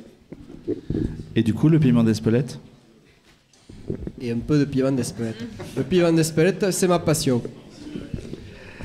On va revenir au monde des séries. J'ai cherché, oui, c'est à toi. J'ai cherché j'ai chaud là. Où était dispo, comment était disponible la série dont tu veux parler. Puis je me suis rendu compte qu'en fait plus personne n'a acheté des coffrets DVD de séries et que maintenant. Si Jean-Victor l'a en coffret intégral. Ouais, je me suis offert à Noël parce que c'était vraiment bien. Maintenant, on se demande sur quelle plateforme est dispo la série parce que finalement. Pardon, je suis troublé. On va parler d'une série qui est dispo sur Prime Video. Débrouille-toi. Ouais, pardon. Donc Putain, oui, c'est sur Prime. C'est vrai que oui, c'est sur Prime. Alors avant, c'était sur Netflix. Et effectivement, quand Marc nous a demandé de parler d'un sujet qui nous a marqué dans ces 20 dernières années. Au début, tu as voulu parler de Kyo. J'ai effectivement voulu Et là, on parler... t'a dit, faut pas déconner. Ouais, et puis on m'a dit Angèle, putain, non, Alex, Angèle, tu fais chier. Ça fait 2 ans qu'on la connaît, ça va. Taylor Swift. Et donc, effectivement, j'ai pas mal hésité avec Six Feet Under, qui a été longtemps une de mes séries de chevet. Et en fait, j'ai décidé de m'orienter sur ma deuxième plus grosse claque télévisuelle. Enfin, ma première, mais qui est en fait, bon bref, la deuxième, quoi. Scène de ménage. Si quelqu'un a compris le hashtag, n'oubliez pas. Vous avez compris. J'ai donc décidé de vous parler de Mad Men et de globalement comment la série a permis de changer la télévision. Et d'aborder en fait rapidement le deuxième âge d'or de la télévision. Donc Mad Men, c'est série américaine que vous connaissez évidemment, diffusée sur la chaîne AMC, dont Mathieu a parlé tout à l'heure sur Rubicon. Vous voyez, tout se recoupe. Ouais, le podcast est tellement bien écrit. Wow, Happy Hour Cinematic Universe, créé par Matthew Weiner, qui raconte donc la vie personnelle et professionnelle de Don Draper, directeur créatif de l'agence de publicité Sterling Cooper, depuis les années 60, puisque la première saison commence en 1960, jusqu'en 1970. La série a remporté évidemment 15 Emmy Awards quand même et 3 Golden Globes, notamment 4 Emmy Awards d'affilée pour la meilleure série dramatique. Alors, il faut savoir, pour la petite anecdote, que moi, j'ai découvert Mad Men très tardivement. En fait, j'ai même fini la série il y a à peu près 3-4 ans. Et sachant que j'ai commencé Mad Men en connaissant le contenu du dernier épisode. What? Je sais pas pourquoi. Oui, ça va, je lisais des articles, je lisais des trucs et puis je me suis fait un peu spoiler. Oui, un petit peu. C'est bon. Pas... Et donc, en fait, le fait de connaître finalement comment se terminait Mad Men m'a fait avoir un regard complètement différent sur la série, puisque dès le premier épisode, j'ai compris que Matthew Weiner savait parfaitement où il allait aller, savait parfaitement tous les arcs de ses personnages et donc toute l'intelligence de l'écriture. Et donc Mad Men, c'est un condensé de classe qui est incarné à la perfection par évidemment Jon Hamm et tout un tas d'autres acteurs qui sont maintenant ultra connus et qui ont été notamment connus par la série. Que ce soit donc Elisabeth Moss qu'on a pu voir dans The West Wing qui joue la fille du président mais qui est vraiment explosé avec Mad Men et qui maintenant joue dans, vous allez me rappeler le nom de la série, et une série Apple beaucoup. Jared Harris, January Jones ou encore Kiernan Shipka qu'on a vu récemment dans Sabrina l'apprentie sorcière. Des rêves de qualité. Mais c'est une très bonne actrice dans Mad Men. Matin, ouais. Mais surtout, en fait, Mad Men, c'est une série qui ne vieillit pas. Alors forcément, c'est aidé par le fait que ça se passe dans les années 60, mais surtout parce qu'elle aborde des termes ultra forts, puisque la série s'ouvre notamment sur un épisode où la marque de cigarettes Lucky Strike doit faire une publicité suite à un rapport qui dit que le tabac, c'est pas très très bien. Et évidemment, ça va parler donc de publicité, de tabagisme, de racisme, de sexisme, surtout de sexisme, sur le sexisme ambiant du milieu de la communication dans les années 60. Et en fait, Mad Men, surtout, ça dépeint des personnages féminins qui sont extrêmement forts, puisqu'on a toute une galerie de personnages, que ce soit notamment, surtout le personnage de Peggy Olson, où on va suivre son ascension et comment est-ce qu'elle va... devenir finalement de secrétaire à première publicitaire femme de l'agence, chose qui était complètement inimaginable à l'époque. Et surtout Mad Men, pour moi c'est typiquement l'exemple des séries télé de chaînes câblées américaines qui n'existaient pas ou assez peu avant. Alors évidemment, sans Les Sopranos, on n'aurait pas eu Mad Men. Sans Mad Men, il faut savoir aussi que Mad Men, c'est une série qui est quand même très différente, puisque c'est une série, à l'inverse des Sopranos, qui n'est pas une série sur les mafieux, qui n'est pas une série sur les bad guys. C'est une série qui est un peu moins noire, c'est une série qui est évidemment plus chère. Mais en fait, Mad Men, c'est une série dont le personnage principal est un anti-héros. Juste, globalement, le personnage principal, même si au bout de 7 saisons, on arrive quand même à l'apprécier, c'est quand même un personnage qui est assez antipathique par moments. Et sans Mad Men, il n'y aurait pas eu, par exemple, Breaking Bad, il n'y aurait pas eu The Walking Dead, quoi qu'on pense de cette série. C'est quand même des séries... C'est la même chaîne. Hein. Oui, c'est ce que je disais. Ouais. T'as compris? Ouais. On n'aurait pas eu Rubicon, peut-être? Exactement. Et ce sont des séries qui ont en fait ramené des millions de spectateurs et qui ont vraiment poussé les networks à investir dans des séries risquées, à créer des séries travaillées. Donc, encore une fois, sans Mad Men, on n'aurait sûrement pas eu Orange is the New Black, on n'aurait sûrement pas eu Marvelous Mrs. Maisel, on n'aurait sûrement pas eu House of Cards. Et j'ai un peu l'impression que Mad Men, c'était la porte ouverte à l'âge d'or des séries télé que Game of Thrones a un petit peu refermé. Et c'est cet âge d'or de la télévision. Alors, je vais pas faire le vieux con, mais j'ai l'impression... C'était mieux avant. Maintenant, non, c'est pas c'était mieux avant, mais que maintenant, on est plus dans l'ère du contenu avec quelques merveilles télévisuelles qui surplombent sur un milliard de séries différentes. Oh, ça balance. Ouais. Et voilà, je suis pas le seul à avoir vu tout Mad Men, n'est-ce pas, Jean-Victor Ouette? Non, parce que moi je te l'ai vendu pendant des années quand même. C'est vrai. Et finalement, j'ai craqué. J'ai craqué. Le mec a vu alors quand c'était fini, ça faisait des années, on se disait mec, Mad Men, c'est incroyable. Non mais effectivement, moi je suis bien sûr d'accord avec toi sur tout ce que tu as dit, mais en fait, ce qui est assez intéressant, c'est que Mad Men, on pourrait se dire c'est une série historique, on suit effectivement un personnage qui est détestable, etc. Et ce qui est très très puissant dans la série, c'est tout le rapport qu'on a justement à l'histoire, où concrètement tout ce que raconte la série, et notamment le parcours des personnages principaux, enfin des personnages féminins qui sont très forts. On se dit, il y a un écho, une actualité avec aujourd'hui, et notamment le mouvement MeToo, etc., qui est absolument incroyable, parce que justement la série, c'est un système ultra masculin, et notamment dans la première saison, il y a des histoires de viol, etc., où en fait ces femmes-là qui sont en bas de l'échelle, etc., vont tout faire pour essayer de s'émanciper et de lutter contre une machine qui est faite pour les broyer. Et c'est là-dessus que la série a surpris, parce qu'on pouvait se dire ça aurait pu être un espèce de délire un peu fétichiste sur ces hommes des années 60 qui sont publicitaires, qui sont au sommet de l'échelle, qui vous poussent à savoir qu'est-ce qu'il faut consommer, prenez le Lucky Strike, buvez Coca-Cola, etc. Et finalement, l'intelligence de la série, bon, en même temps, si ça avait été littéralement ça aurait été très con, mais l'intelligence de la série, c'est de mettre ça en perspective et de dire finalement, le rêve américain, la société occidentale, etc., elle fonctionne sur ces principes-là. Et si on prend un peu de recul et si on les tord un petit peu, qu'est-ce qu'il en reste? Surtout que ce qui est très impressionnant, c'est qu'on suit des personnages qui ont réussi dans leur vie, ils sont installés, ils sont pétés de thunes, ils sont reconnus par leur père parce qu'ils vendent des tonnes et des tonnes de produits divers et variés. Et en même temps, ils sont malheureux comme des chiens, notamment le personnage de Don Draper.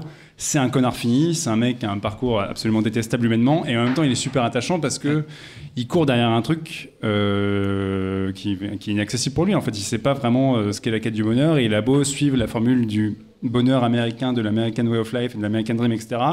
Finalement, il reste perpétuellement frustré. Et il y a ce truc qui est captivant, et en plus, la série, sur le côté un petit peu âge d'or de la télévision, etc. En fait, c'est une série qui a anobli un petit peu la télévision. Alors, il y en a eu d'autres avant, évidemment. Il y a eu The Wire, il y a eu Les Sopranos, etc. Mais parce qu'elle a intéressé en fait des cinéastes, des gens qui se disaient, c'est pas parce qu'on a la télévision qu'il faut torcher ça n'importe comment, et qu'il y a une vraie exigence formelle. Il y a eu des réalisateurs assez exigeants, assez réputés qui sont venus sur la série, etc. Et il y a eu des références en fait constamment. Il y a notamment un épisode dans la dernière saison qui est un hommage continu à 2001 l'Odyssée de l'espace, parce qu'il y a l'ordinateur qui arrive, on est à la fin des années 60, début des années 70, et ils reçoivent pour la première fois de leur carrière un ordinateur dans leur bureau, et pour eux c'est la fin. En fait, ils se disent on va se faire remplacer par des machines, et l'ordinateur à l'époque, évidemment, c'est un truc gigantesque qui prend une pièce et qui a vraiment la taille, la forme d'un bloc. Et ça ressemble au monolithe de 2001, et d'un seul coup, en fait, tout l'épisode est tourné avec cette référence-là, etc. Donc c'est perpétuellement conçu comme ça, et tu as une vraie intelligence dans la construction. Et surtout, ce qui est marrant, c'est que c'est le genre de série un peu à sous-texte qui pourrait s'épuiser au bout d'une saison, et au contraire, moi je trouve que la série, elle monte en puissance perpétuellement. La qualité aussi va vraiment crescendo jusqu'à la fin de la saison, quoi. Ouais, la série est de plus en plus accrocheuse, parce que en fait, les enjeux qui parcourent cette agence de publicité ont de plus en plus d'échos sociétaux. On parle aussi évidemment de racisme et de l'émancipation des personnes de couleur noire, etc., dans la société américaine, etc. Et c'est un truc qui arrive au fur et à mesure de la série, notamment. Et il y a vraiment en fait une espèce de palette qui couvre tout le spectre de la société occidentale, Tout ça dans un truc évidemment avec des gens qui sont hyper bien habillés, qui passent leur temps à boire du whisky, etc. Donc tu dis au début, ouais, ils sont trop classe, ils sont trop badass. Puis tu dis en fait, c'est des connards, mais mine de rien, il y a autre chose derrière et on arrive à les suivre, quoi. Voilà. Je suis amplement C'est la fin d'accord du avec ce que vous venez de dire, je n'ai rien à ajouter. Voilà, Merci, Mathieu. Merci de cette intervention très C'est qu'il intéressante. y avait un épisode avec une tondeuse qui était très drôle. Ah oui, bah oui, génial l'épisode. On va enchaîner. Sur CloneWeb, pendant ces 20 dernières années, on a surtout parlé de cinéma, à part Happy Hour, qui était notre podcast un peu où on pouvait parler d'autres choses. Il y a une exception qu'on a fait dans les critiques de films il y a quelques années, une seule, c'est qu'un jour, Basile est venu me voir et il m'a dit « Hey, je peux parler de Red Dead Redemption parce que quand même, il y a un truc et ça mériterait une critique. » On peut faire ça ? Et là, Basile vient de prendre un coup de vieux. Et t'as fait une critique de jeux vidéo comme si c'était une critique de film. Je n'avais Et du coup, aucun souvenir. Quand Amandine m'a proposé de reparler de Red Dead Redemption, ça me semblait le sujet idéal.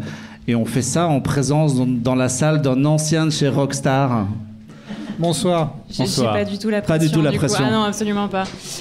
Non, mais c'est assez. Je me souviens que quand j'ai rejoint l'équipe, c'est-à-dire en début d'année, je m'étais dit que c'était l'occasion de parler d'autre chose que de cinéma. Je n'ai parlé que de cinéma depuis que je suis arrivée. Et j'avais très envie de parler en fait d'un jeu vidéo qui pour moi était un grand choc en fait sur ces 20 dernières années, qui est sorti en 2010. Donc le premier du nom c'était Red Dead Redemption et le deuxième est sorti en 2018. Il faut savoir que comme son nom ne l'indique pas, c'est une trilogie puisqu'il y avait un autre jeu en premier qui s'appelait Red Dead Revolver qui était sorti en 2004. Moi quand je l'ai découvert du coup j'ai fait le calcul tout à l'heure, j'avais 15 ans donc c'est-à-dire que CloneWeb j'avais 6 ans au début. Voilà, oui j'entends les... Voilà. Le temps passe. Voilà, le temps passe. Vous avez dit que c'était un truc sur le temps qui passe. Hein. Voilà. Mais non, mais moi ça a été un vrai choc en fait, parce que c'était arrivé à une époque où je commençais à avoir vraiment une espèce d'obsession avec les États-Unis et puis je commençais vraiment à jouer aux jeux vidéo, donc moi je fais partie de ces gens qui ont découvert GTA beaucoup trop jeune. Ne faites pas ça chez vous. Le passage de son permis a été très compliqué. Ouais, tout à fait.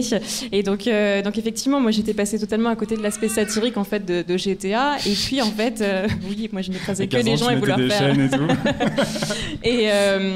Et du coup, en 2000, je crois que c'était en 2010-2011, j'ai découvert un petit peu par hasard Red Dead Redemption et c'était un énorme choc pour moi parce qu'en fait, ça a été déjà alors, j'avais déjà joué à GTA, donc les open world, je connaissais déjà un petit peu, mais Red Dead Redemption, en fait, ça a été, comment dire, vraiment une espèce de pierre angulaire en fait de ma vie de gameuse, on va dire ça comme ça, parce qu'en fait, c'était vraiment, je sais pas comment dire, mais vraiment un univers. Ça a été quelque chose en fait qui était à la frontière, je pense, entre le cinéma et le jeu vidéo. En tout cas, c'est pour moi l'expérience qui s'en rapproche le plus. Et peut-être pour revenir un petit peu sur ce qu'est Red Dead Redemption, donc le premier est sorti, je crois que c'était sur PS3 à l'époque, donc en 2010. Et c'est donc le récit de John Marston, qui était un ancien hors-la-loi de la bande de Dutch van der Linden. Qui essaye en fait de se ranger, donc on est en 1911, donc on est bien après, enfin en tout cas on est un petit peu après la période industrielle, et qui essaie de se ranger avec sa femme et son fils, sauf que sa femme et son fils en fait sont emprisonnés parce qu'il est poursuivi en fait par des agents du FBI qui lui imposent pardon, il y a plein de choses qui se passent sur cette table, qui lui imposent en fait de retrouver les anciens membres de la bande de Dutch.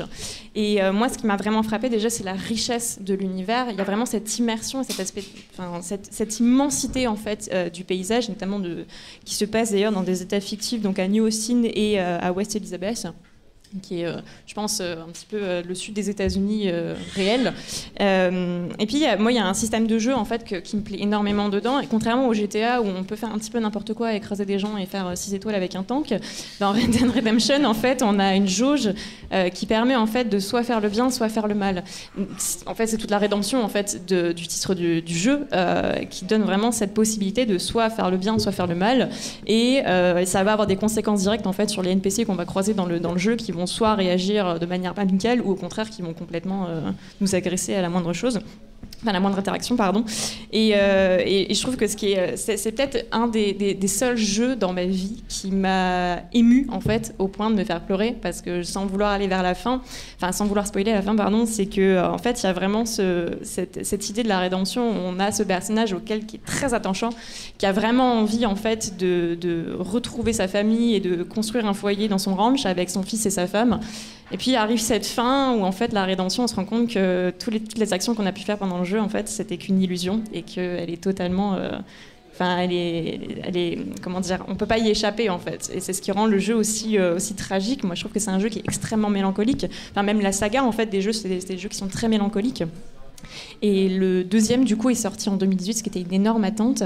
Après, je crois quand même un crunch, donc auprès des équipes de développeurs. Donc c'est pas bien, ne faites pas ça non plus. Oui, il y a plein d'employés qui n'ont pas eu des vies très sympas sur la fin du développement. D'ailleurs, sur le premier aussi, il me semble que c'était le cas. Donc voilà, c'est des jeux qui sont faits un petit peu dans la douleur. Et quand on voit le jeu, au final, c'est d'une richesse. Et moi, je trouve que c'est vraiment le niveau supérieur en termes de design. Et visuellement, c'est extraordinaire. C'est vraiment tout un... Comment dire ? Tout est dans le détail en fait de la lumière qui se couche. Vraiment, je trouve qu'il y a quelque chose des paysages.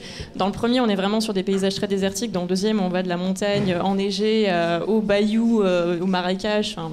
Il y a vraiment une espèce de diversité. C'est vraiment un jeu qui me fait voyager. Moi, j'aime beaucoup y revenir parce que c'est vraiment un jeu dans lequel j'aime beaucoup me balader. Je sais que c'est un open world où on peut faire plein de choses dedans. Donc, on a les missions principales, mais surtout, ce que j'aime beaucoup, c'est qu'on a vraiment une espèce de sorte de narration sur laquelle, en fait, on est soi-même le propre narrateur de son jeu et on peut aller vraiment de mission en mission. Et puis il y a quand même des séquences qui sont moi très marquantes. Enfin, du coup, je reviens sur le premier, mais cette traversée vers le Mexique sur Far Away de José González, je trouve que c'est vraiment une oui, je le dis avec l'accent. C'est vraiment une séquence presque cinématographique en fait, parce qu'il y a la musique qui débarque, et une musique vraiment qui est ce sentiment de liberté absolue. Sauf si on crache son cheval, ça casse toute l'ambiance. Mais en tout cas, ça sent le vécu. Ça sent totalement le vécu, qui casse totalement la scène, mais t'as vraiment ce sentiment de liberté absolue en fait, de chevaucher en fait dans le désert, et c'est un moment très euphorique, je trouve. Et dans le deuxième, moi ce qui me plaît énormément, c'est que du coup c'est pas la suite du coup, mais on se passe avant les événements de 1911 pardon. On est en 1899, donc on est vraiment aux prémices en fait de l'industrialisation. Enfin, on est en plein de même industrialisation, et du coup on se retrouve avec un autre personnage qui s'appelle Arthur Morgan, et qui aussi fait partie, qui est le bras droit d'ailleurs de Dutch von der Linde, je vais y arriver, donc qui est le grand bandit du premier jeu. Et il y a quelque chose, moi je trouve, d'extrêmement mélancolique, parce qu'en fait on est face à des personnages et des grands mythes de l'Ouest, notamment celui du hors-la-loi en fait, et comment ces hors-la-loi existent encore dans une Amérique en fait qui n'a plus envie de les voir exister, parce qu'on est vraiment dans une période d'industrialisation. Et je trouve qu'il y a quelque chose de profondément triste dans le film, qui s'accompagne d'ailleurs de cette musique aussi très, très douce. Et je trouve que la bande-son est extraordinaire, que ce soit dans le premier jeu ou le deuxième jeu. C'est vraiment quelque chose de très immersif. Et puis, il y a aussi quelque chose, moi, qui me plaît beaucoup, c'est que dans le deuxième jeu, en tout cas, c'est qu'ils osent aller vers un espèce d'aspect horrifique que le premier mettait un petit peu en avant dans certaines zones du jeu où on avait des maisons hantées, mais que c'était pas totalement assumé. Et dans le deuxième, Rockstar aime beaucoup faire ça, c'est faire des easter eggs. Donc, si vous avez joué à San Andreas et vous allez chercher les extraterrestres, c'est un peu la même chose dans Red Dead Redemption 2, où vous avez des fantômes, vous avez des choses très étranges, vous avez des rencontres avec des rednecks pas hyper sympas si vous entrez dans des maisons. Sachant que le premier avait déjà une extension zombie aussi. Undead Nightmare. Il n'y a pas une souquette avec un mec avec un cannibale? Dans le premier ou le deuxième? Dans le premier, il me semble, ouais. Dans le deuxième, il y a des vampires, il y a plein de... Et je trouve que le côté assumé vraiment ce côté assumé horrifique est hyper intéressant. Notamment, il y a toute une zone de jeu où en fait tu descends, et d'un coup, dès que la nuit tombe, en fait, je trouve que le jeu devient vraiment hyper bizarre, où tu as une espèce de brume inquiétante. Mais en tout cas, moi, ça a été vraiment un grand choc que j'ai jamais retrouvé dans d'autres jeux. En fait, c'est vraiment une expérience sensorielle qui, moi, m'émeut beaucoup. Et comme je le disais, en fait, j'y reviens souvent, tout simplement parce que c'est dépaysant. Et il y a tellement, je trouve que l'univers est tellement riche que ça fait, le jeu est sorti en 2018, donc ça fait 4 ans que je continue d'y jouer de temps en temps, juste pour aller explorer des nouvelles choses. Ouais, non, mais je trouve que c'est hyper agréable en fait de se dire bon tiens, je vais jouer 10 minutes et en fait tu te fais ta petite balade et voilà, tu il est 2h du matin. Et il est 2h du matin et en fait joué tu fais 6 passer 2 heures à marcher à pied. Mais en tout cas voilà, moi je suis très contente de pouvoir parler de ce jeu-là qui était qui est toujours d'ailleurs un de mes grands jeux préférés. Et toi, Basile, tu y retournes parfois à Red Dead Redemption? Après cette critique sur CloneWeb, Je l'ai jamais fait. Le 1, tu parles ou du 2? Les deux. Alors, j'ai plus le temps de jouer de toute façon, mais le 2, je l'ai jamais. Désolé. ça c'est le 20 ans. Le 2, je l'ai jamais terminé. Il est trop grand, trop truc, il y a trop de choses. Et en fait, j'étais perdu. Et puis, plus lourd, le gameplay, plus ancré peut-être un peu dans le réel, mais en même temps, tu peux quand même te manger 53 pruneaux dans une fusillade et puis tu te mets un peu de côté et hop, ça va mieux. Et donc c'est un peu entre arcade. Alors que le premier était plus arcade, plus facile, tu pouvais galoper en cheval sans trop de soucis. Là, dans le 2, j'ai le souvenir de m'être quand même gaufré à plusieurs reprises, c'était un peu frustrant. Et surtout, non, il est sublime, c'est vrai, les ambiances sont magnifiques, t'as du gothique sudiste, enfin il y a absolument tout de ce que j'ai pu voir. Je pense que j'ai fait peut-être le premier quart du jeu, quelque chose comme ça.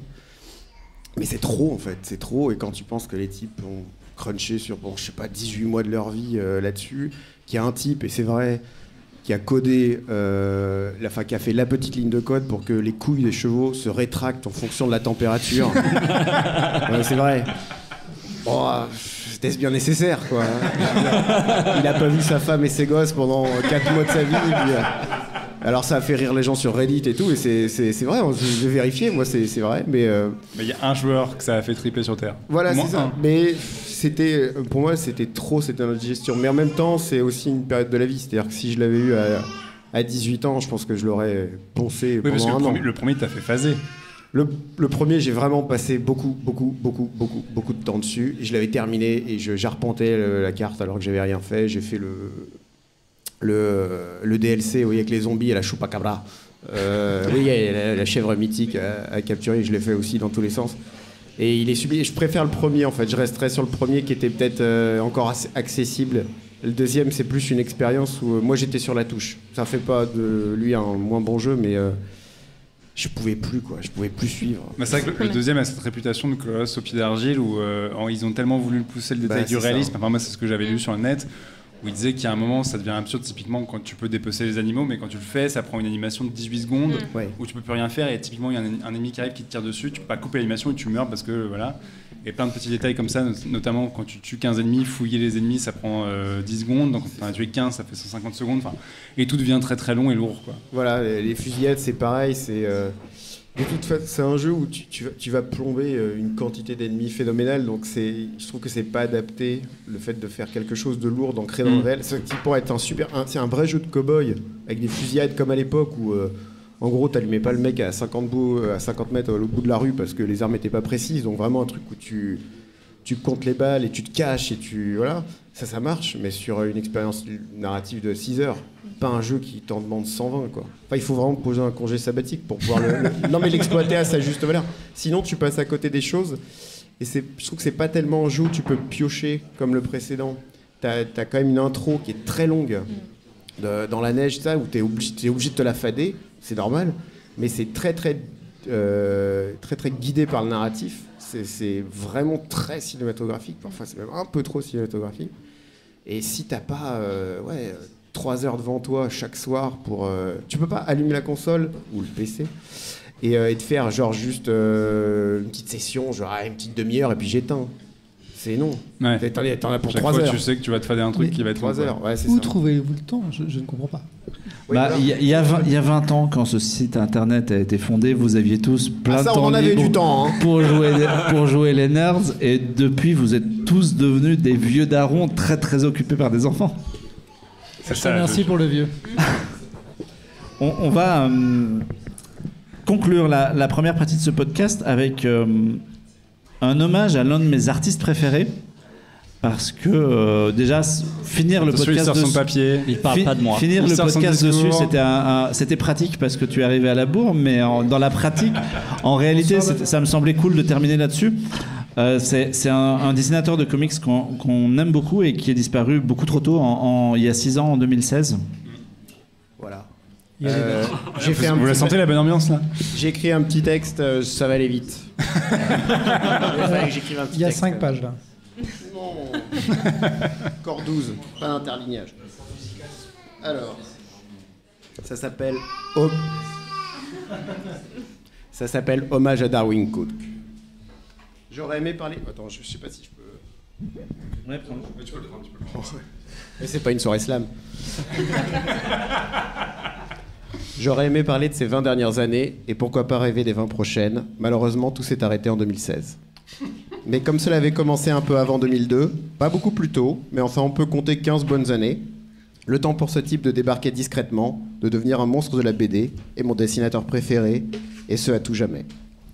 Oui, Darwin Cook, c'est de toi que je parle. Toi qui aurais dû continuer à m'enchanter avec tes histoires et tes images, si cette saloperie de cancer ne t'avait pas emporté il y a maintenant 6 ans.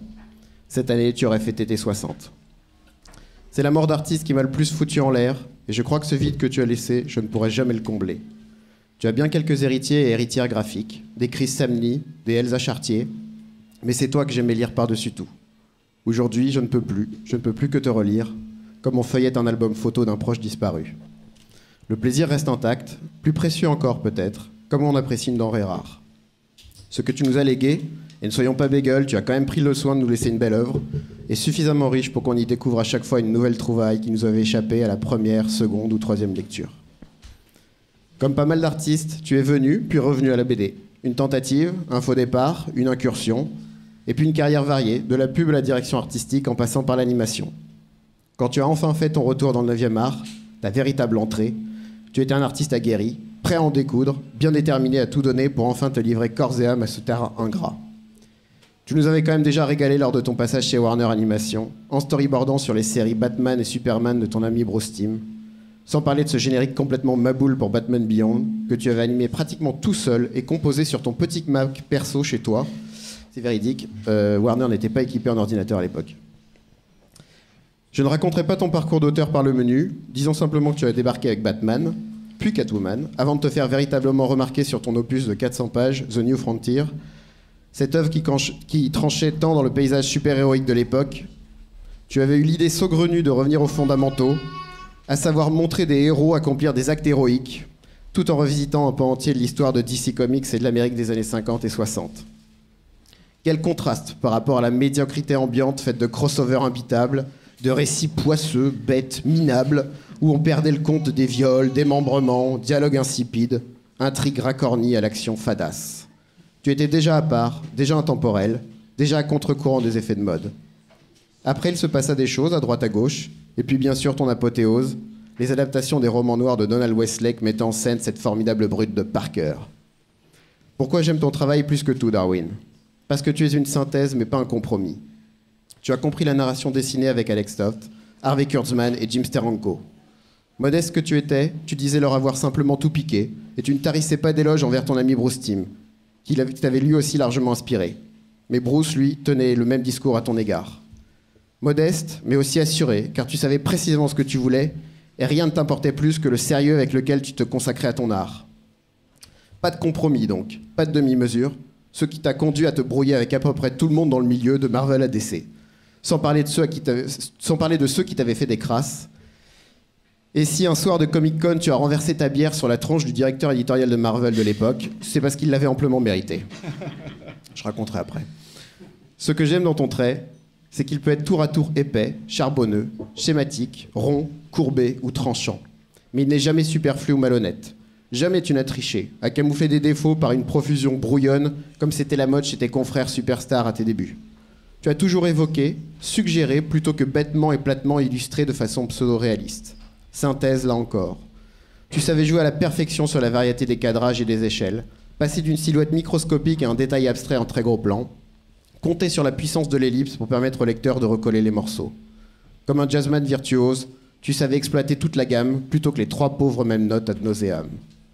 Quand je te lis, mon cerveau s'allume, s'électrise, galvanisé par les transitions que tu me proposes, par ces dilatations temporelles que tu imagines, par ces instantanés où tu figes l'action, toutes ces vignettes qui semblent si évidentes lorsqu'on les découvre sur la page, sans jamais sacrifier le spectacle à l'expérimentation. Modestie toujours de l'entertainer, l'amuseur comme tu te définissais. Artisan de génie, tu l'étais indubitablement, Mais artiste tout court et à part entière, tu l'étais aussi, et tu le demeures, car ton œuvre restera intemporelle, bien au-delà du fugace divertissement que tu cherchais simplement à procurer. Dans le galbe d'une joue de personnage féminin exécuté d'un parfait coup de pinceau, dans l'ovale d'un œil rieur ou le trait épais qui devient un sourcil dense et menaçant, tout ton graphisme me ravit et réside à jamais dans la bibliothèque d'images de ma mémoire. Parfois, je pense à ces projets qui auraient dû voir le jour, et je me fais un peu de mal. Revengeance, une histoire à la Jill Thompson résolument méchante dans le Toronto des années 80 qui s'inspirait de ta vie de fêtard. The Big Blue, une suite spirituelle de New Frontier, sans héros encapés, mais avec des robots géants, on aurait gagné au change. Ou encore cette histoire sans titre dans un format géant où tu devais concevoir tout un monde art déco rétro-futuriste rempli de gratte-ciel. On ne les lira jamais, mais on peut toujours te lire ou te redécouvrir. Commencer par le premier Parker, Le Chasseur, jeter un œil à The Twilight Children, ta collaboration avec Gilbert Hernandez, empreinte de réalisme magique, se refaire New Frontier en entier ou feuilleter juste le premier chapitre à base de dinosaures, se plonger dans Catwoman, que ce soit le délicieux one-shot Le Dernier Braquage ou la série régulière d'Ed Brubaker. Darwin, tu n'es plus, mais dans nos rétines, ta signature demeure éternelle. Bravo, bravo.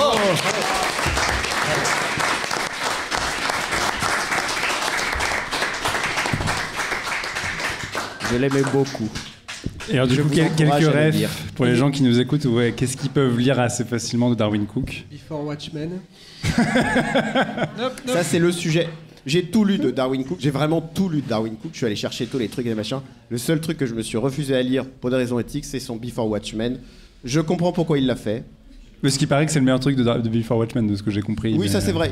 Quand ils ont vu ça, après, ils lui ont demandé tout écrire. Il a dit non, quand même. C'est vous, ouais. Je comprends pourquoi il l'a fait. Je lui pardonne de l'avoir fait. Mais, voilà, mais je ne le lirai jamais. C'est pas possible. Pour ceux qui veulent lire Darwin Cook, ça dépend, parce qu'il y a vraiment à boire et à manger. Moi, je conseille le plus simple pour moi, c'est de lire les adaptations de Parker qui sont. Et qu'on a un intégral qui est ressorti chez Dargo. Alors, il y a une intégrale assez lourde de 600 pages qui est sortie chez Dargo, mais vous pouvez lire les tomes individuels. Ils sont tous très bien, ils sont tous assez différents, dans des styles graphiques assez différents, mine de rien. Mais si tu vas chez ton libraire ou la Fnac la plus proche, a priori, la brique de 600 pages, voilà, c'est ce que ça tu sera la trouveras le brique. plus facilement. C'est un investissement que vous ne regretterez pas si vous aimez les polars, ça c'est sûr. Si vous aimez les super-héros, bah ma foi. New Frontier, c'est dispo. New Frontier est dispo chez Urban Comics. C'est sa série Catwoman l'est aussi. Ouais. Et il dessine les premiers numéros, mais les suivants sont dessinés par des tueurs du nom de Mike Allred, Javier Pulido et Marcos Martin. Donc en gros, c'est que du bon. Et c'est peut-être une des meilleures, c'est une des meilleures séries d'ici de tous les temps.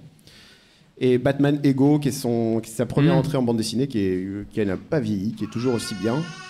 Et après, en VO, vous pouvez trouver des choses encore à droite et à gauche. Moi, je conseillerais... voilà, si on sort du Super Slip, vraiment, Parker, c'est le top. Wow. Qu'est-ce que tu réponds à ça, Marc, voilà, hein moi, je suis bien calmé, là. On avait dit qu'on pleurait pas à ce podcast, et pourtant, c'est un petit peu compliqué. On va conclure cette première partie, puisque, comme on est en public, je voulais qu'on termine de manière un peu joyeuse. Et pour ça, j'ai fait appel au Julien Lepers de la pop culture. Approche-toi, Adrien, parce que ça va être ton tour. Mais avant de terminer, je voulais remercier des gens. Déjà, pragmatiquement, je voulais remercier le dernier bar de nous avoir accueillis, Alexandra en particulier, d'avoir été adorable. Je voulais remercier Warner Bros, Wildside et Mangetsu qui nous ont filé des petits cadeaux pour le quiz que vous aurez dans quelques minutes. Je voulais remercier aussi tous les gens qui sont venus aujourd'hui, parce que franchement ça fait plaisir de voir vos têtes là depuis cette petite scène un peu haute, et vous êtes tous très beaux.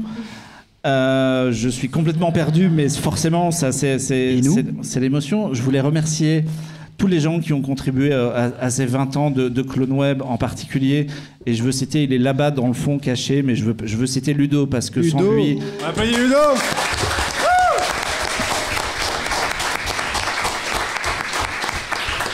Si le site est aussi beau, c'est grâce à lui. Sans son aide sur 1000 trucs, on n'en serait pas là. Je veux citer évidemment mes copains de Happy Hour et Alexandre et Jean-Victor en particulier, parce que mine de rien, ça fait un petit moment.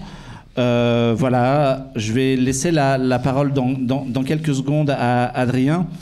Le cinéma, c'est souvent un art qui a...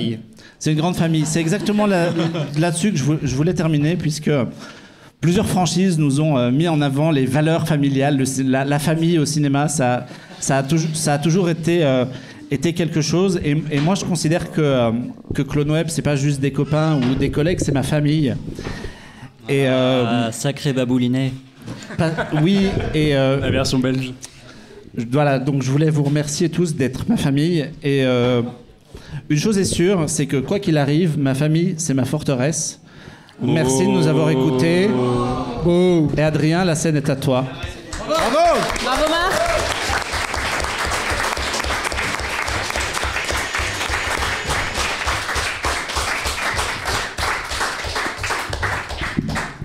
Bon, c'est difficile d'enchaîner après ça.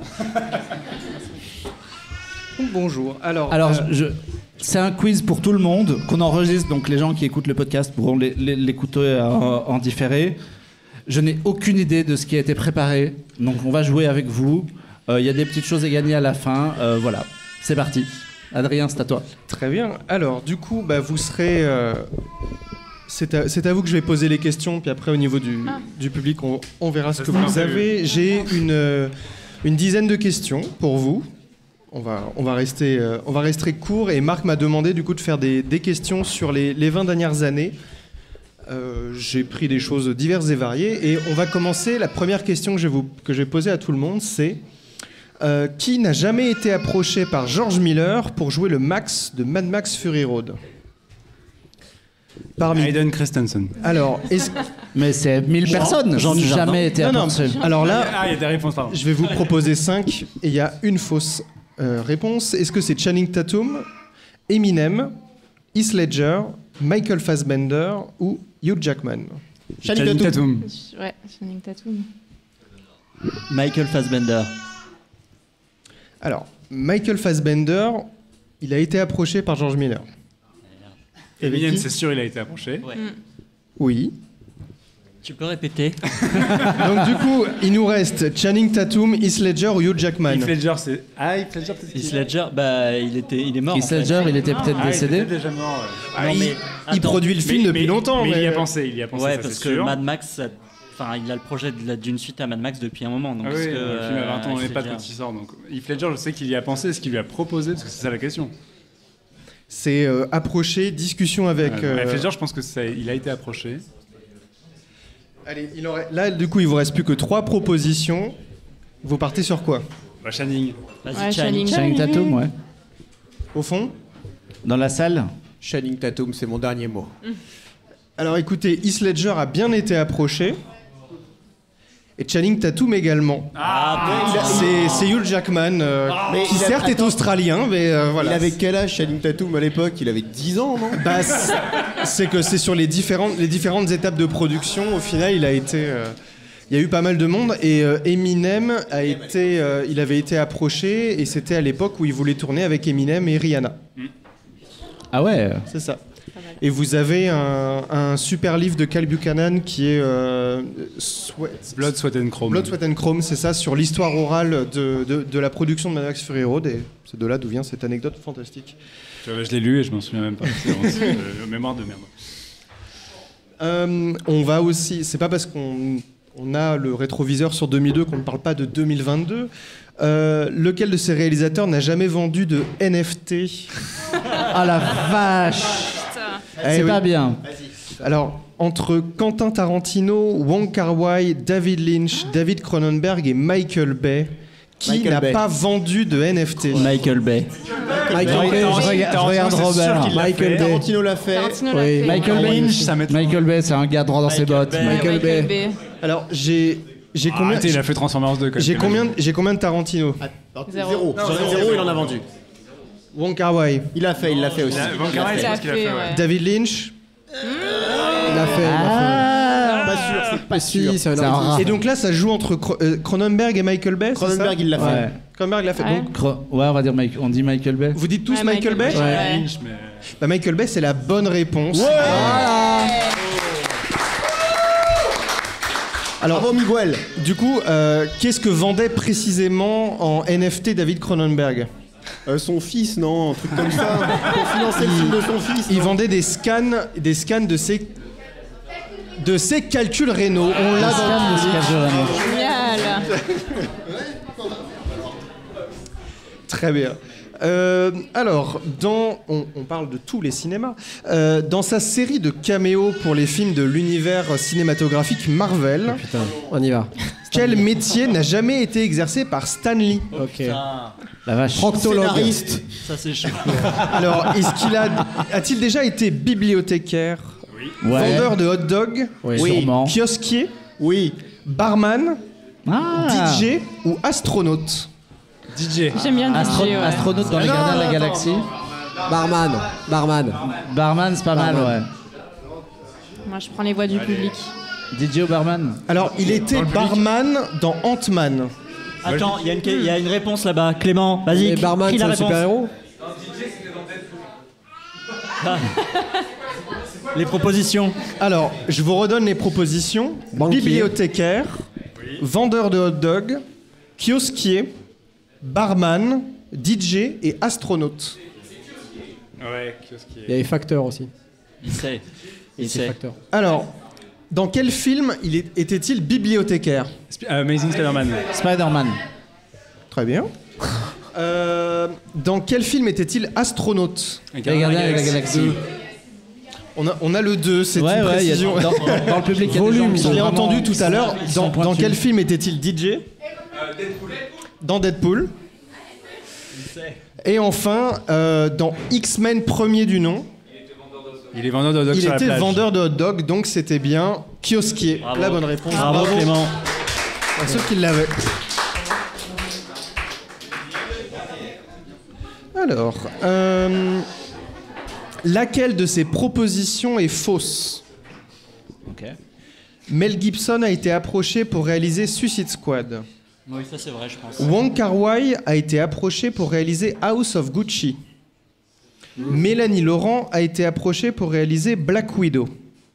Ça, je crois que c'est vrai. Ridley Scott a été approché pour tourner Eiffel. Jacques Audiard a été approché pour tourner Bac Nord. Et enfin, Wes Anderson a été approché pour tourner OSS 117-3, Alerte rouge en Afrique noire. Laquelle de ces propositions est fausse?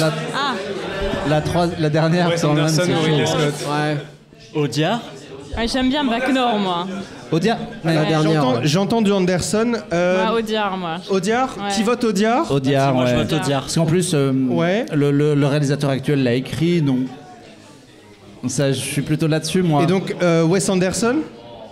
J'avoue, Wes Anderson, Ouais, c'est Wes chaud. Anderson, c'est improbable, quand même. Alors, ouais.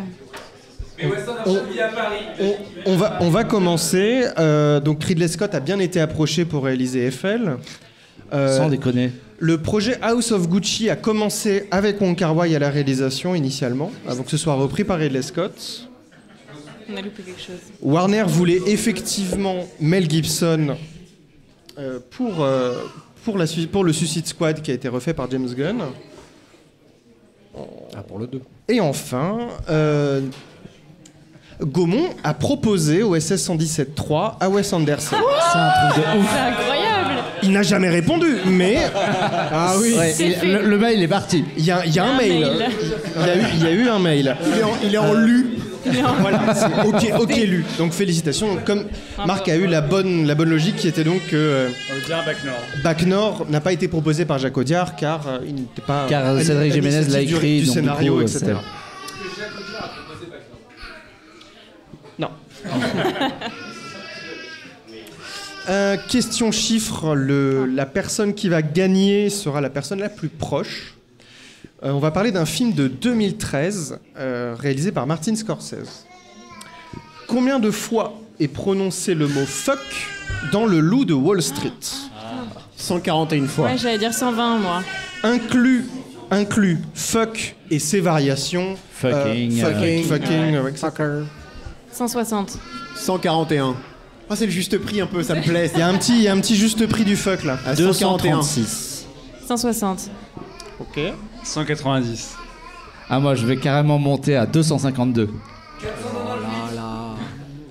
Alors, Il y a 498 dans la salle. c'est pas mal, mais vous êtes tous extrêmement très loin. du 800 compte. 000 Ah, il est à fois. plus de 1000. On est à 569 fuck prononcés sur 3 heures de film quand même. C'est quand même plutôt génial. Et Marc a gagné. Du coup, Marc est le plus proche, effectivement. Et du coup, ma question, c'est sur un autre film de la décennie, 2010, début 2010, combien de mots sont prononcés par Ryan Gosling dans Drive, sachant qu'il y a 569 fuck dans 3 heures du Loup de Wall Street? Quoi? 12. Le même nombre. Pour remettre un peu en contexte, quoi. Le même nombre, 500 et des pattes. Il dit 500 mots, non, c'est moins. Non, une centaine à tout péter. Ouais. 260. 82. Ouais. 90. 60. Qu'est-ce que ça dit dans la foule? Il y a un 98 là-bas. Bon, c'était une question piège. Il y a 891 mots quand même prononcés par Quand même. Donc l'image du Ryan Gosling qui ne parle pas du tout. Et après 891 mots sur pas 1h40 de film, c'est pas énorme, quoi. Par Ça fait rapport pas aux énormément 500 de phrases. fuck. C'est difficile à arbitrer. On va faire une épreuve collective. Vous allez devoir trouver. Je vais vous donner des taglines et vous allez devoir retrouver le film en question. Il y a du facile, il y a du moins facile, mais voilà. Vas-y, balance. On va commencer par une simple. On ne peut pas avoir 500 millions d'amis sans se faire quelques ennemis. The Social Network. Social Network, Social ouais. Social Network Amandine, a Social été Network, trouvé ouais, c'est là-bas par aussi. Jean-Victor. C'est vrai. Elle a dit avant. Tu l'as eu à 500. Il y a des fans hardcore dans le public, on les connaît. C'est comme les 7 mercenaires, mais avec des psychopathes. Des 7 psychopathes. Les 7 psychopathes. C'est bien. Ouais, t'inquiète. Allez, bon, après du simple, c'est pas parce que vous êtes invité que vous êtes le bienvenu. Bienvenue chez les Ça a ch'tis. été Ça Quelqu'un Get qui est là Out dans le public. en face de moi. Trouvé, Joli. Évidemment. Instantanément, joli. Ils ont pris sa liberté, il va tout leur prendre. Quelqu'un a différent panier dans le public, très bonne réponse. C'est Django. Django, bien ouais. trouvé. Bravo. Joli. Bravo. Je le rappelle, c'est un quiz de tous les cinémas. Caissière la semaine, catcheuse le dimanche. Ouais, c'est Ouais. ça. Les Reines du Ring est une bonne réponse. Se cache, mais il l'a vu. Robert, très au fait. Très bien. Leur destin est entre ses petites mains The Lego Movie. jaunes. The Lego Movie. Les Lego Movie. Bien joué. On utilise en moyenne 10% de... Lucie. Oh là là, il y a des fans de lui Très bien, qui sont dans la il y a salle. Lucie. Donc, on utilise en moyenne 10% de nos capacités cérébrales. Elle est à 100%. C'est clé USB The Movie. On a également donc, une autre proposition. On utilise en moyenne 10% de nos capacités cérébrales. Il est à 1%. Limite. Idiocratie. Dumb and Dumberer. Ah ouais. Pas con, C'est ça. l'accroche de Dumb et Dumber 2. Incroyable. Joli. C'est ça. Dumb and Dumber 2, DE en français. C'est ça. On continue sur les belles choses. 4 potes, 4 pattes, le jackpot. What? Attends, répète. 4 On a notre Quelqu'un qui l'a dit en public. 4 potes, 4 pattes, le jackpot, c'est Turf. Tu l'as vu? Il y a Robert Ospian au fond qui est en train de tout gagner. Et je pense qu'on va lui filer un cadeau à la fin. Est-ce que tu l'as vu? Oui? Ah ouais. C'était Fa- Fabien Antonente, si tu nous écoutes. On termine sur ça, sur les accroches, c'est assez violent.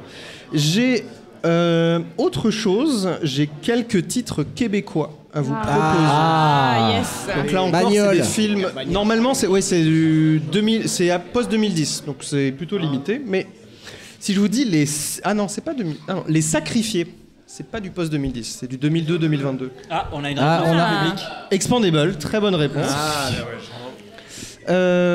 Difficile. Le bon côté des choses. On a une Sylvestre devant. C'est ça, Happiness c'est Therapy. Happiness Oui, c'est ça. Therapy, c'était voilà, qui s'appelait Silver Lining Playbooks en anglais. On a un film qui s'appelle Coup musclé, Coup C-O-U P. Coup musclé. Coup musclé.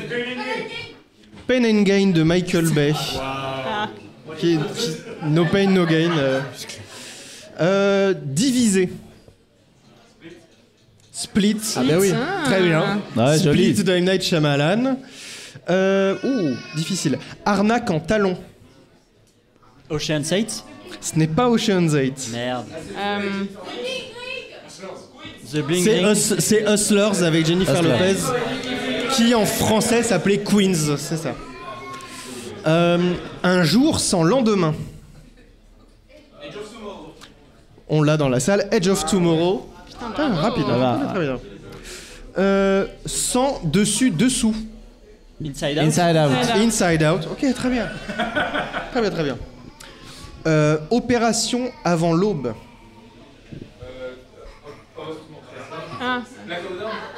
Non, ce n'est pas la chute du faucon noir. Non, c'est 2012-2013, je crois. C'est 13 Hours, le Michael Bay. Non, mais il y a un chiffre au début. Voilà. Zéro Dark sortie de Catherine Bigelow. Très bien. Et enfin, on a Vert, VE 2RE. Glace. Le Shyamalan. Fantastique. Très bien. Alors, on va terminer sur une poignée de questions sur 2002 et sur Clone Web également. Ah, yes. Oh la vache. Mais on a des lots à faire gagner. Comment on fait ça? En 2002. On a des cadeaux à faire gagner. Ah oui. Bah tiens, dans ce cas-là, on va aller là-dessus. Le problème, c'est du QCM. Trois cadeaux. On a 3 cadeaux à faire gagner. Après, je pense que Robert, il en mérite un parce que ça fait Oui, un moment. mais, J'ai un truc très très cool pour lui. voilà. J'ai un On truc sait ce très qu'on va cool lui pour donner. toi. Très bien. Alors, en 2002, quel était le film numéro 1 du box-office en France? J'ai 5 propositions. Ah, attends, est-ce qu'on accepte les propositions sans... Vous avez déjà... Océane et Yasmina là-bas. Parce que j'ai eu... Qu'est-ce que ça va être 2002. Avec 14,5 millions d'entrées, c'est Astérix Mission Cléopâtre. Bravo. Ça a levé... Très bien. C'est... Comment?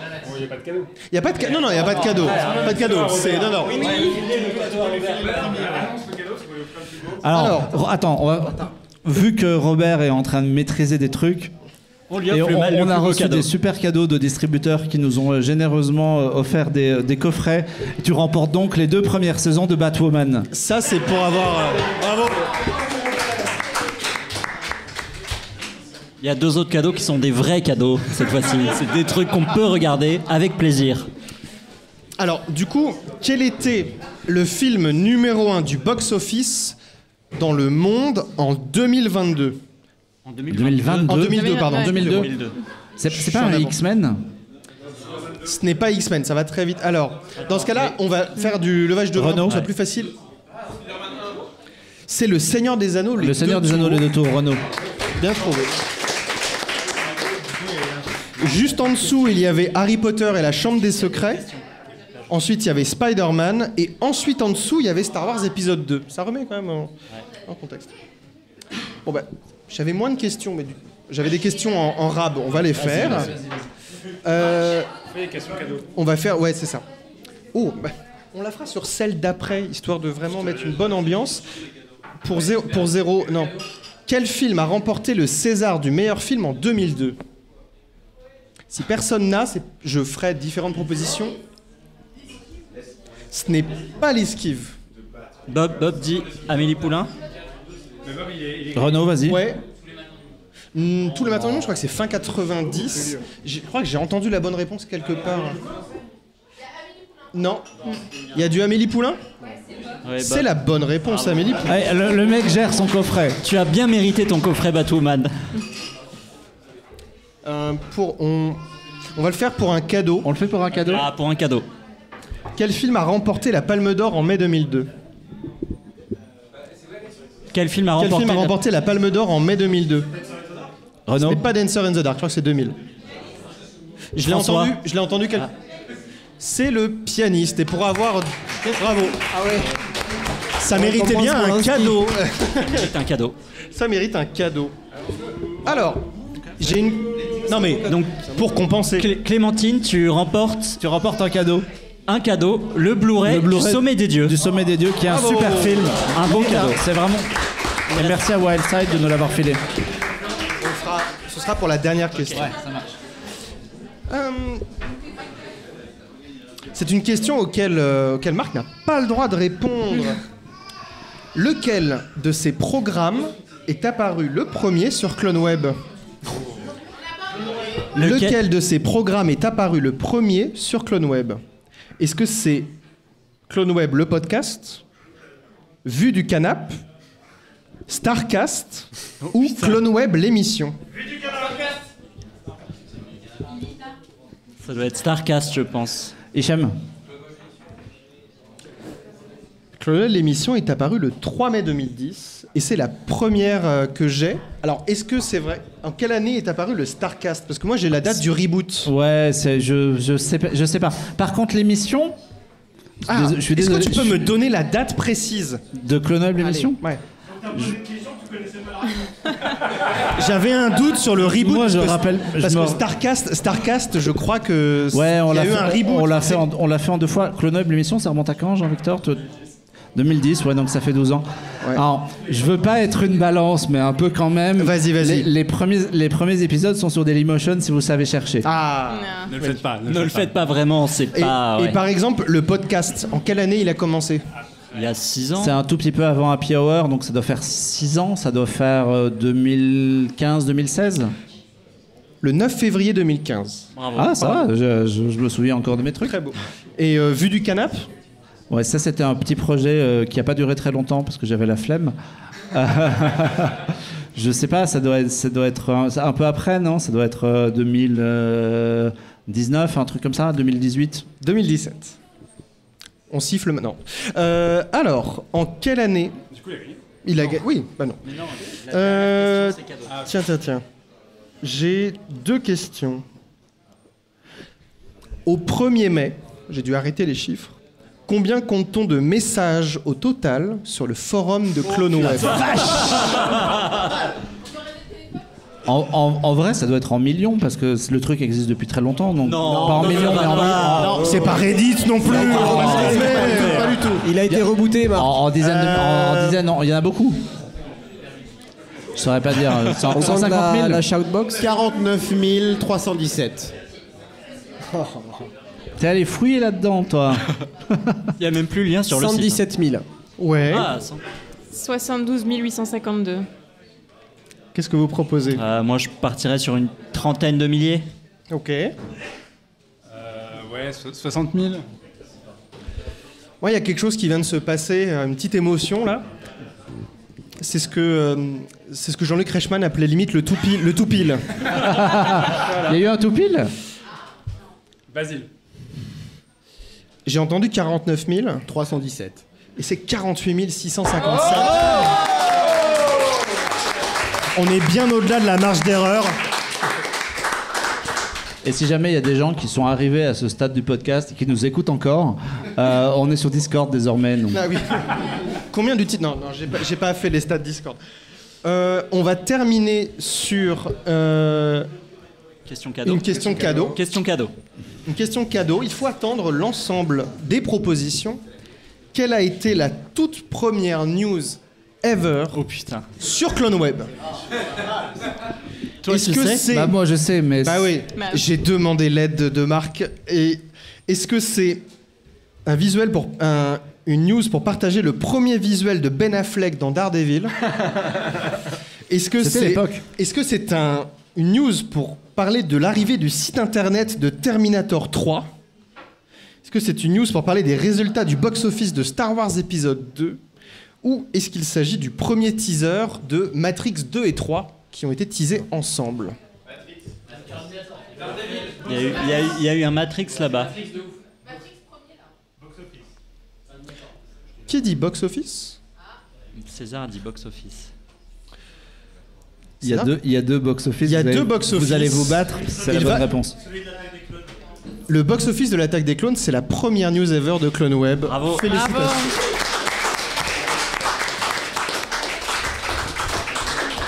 Pour l'arbitrage Et le cadeau ultime est donc... César, tu remportes. Et il remporte quoi? C'est quoi? César et Océane, vous le N'importe quoi, vas-y, partagerez. dis-moi. On coupera en deux ce livre. Mais. C'est quoi? Dis ce que c'est. C'est le tome de Frankenstein par Junji Ito en avant-première et on remercie Mangetsu de nous l'avoir filé. Junji Ito. Un livre avec des images qui se lient à l'envers. C'était la dernière question du quiz. Voilà. C'est fini. C'est fini. Bravo.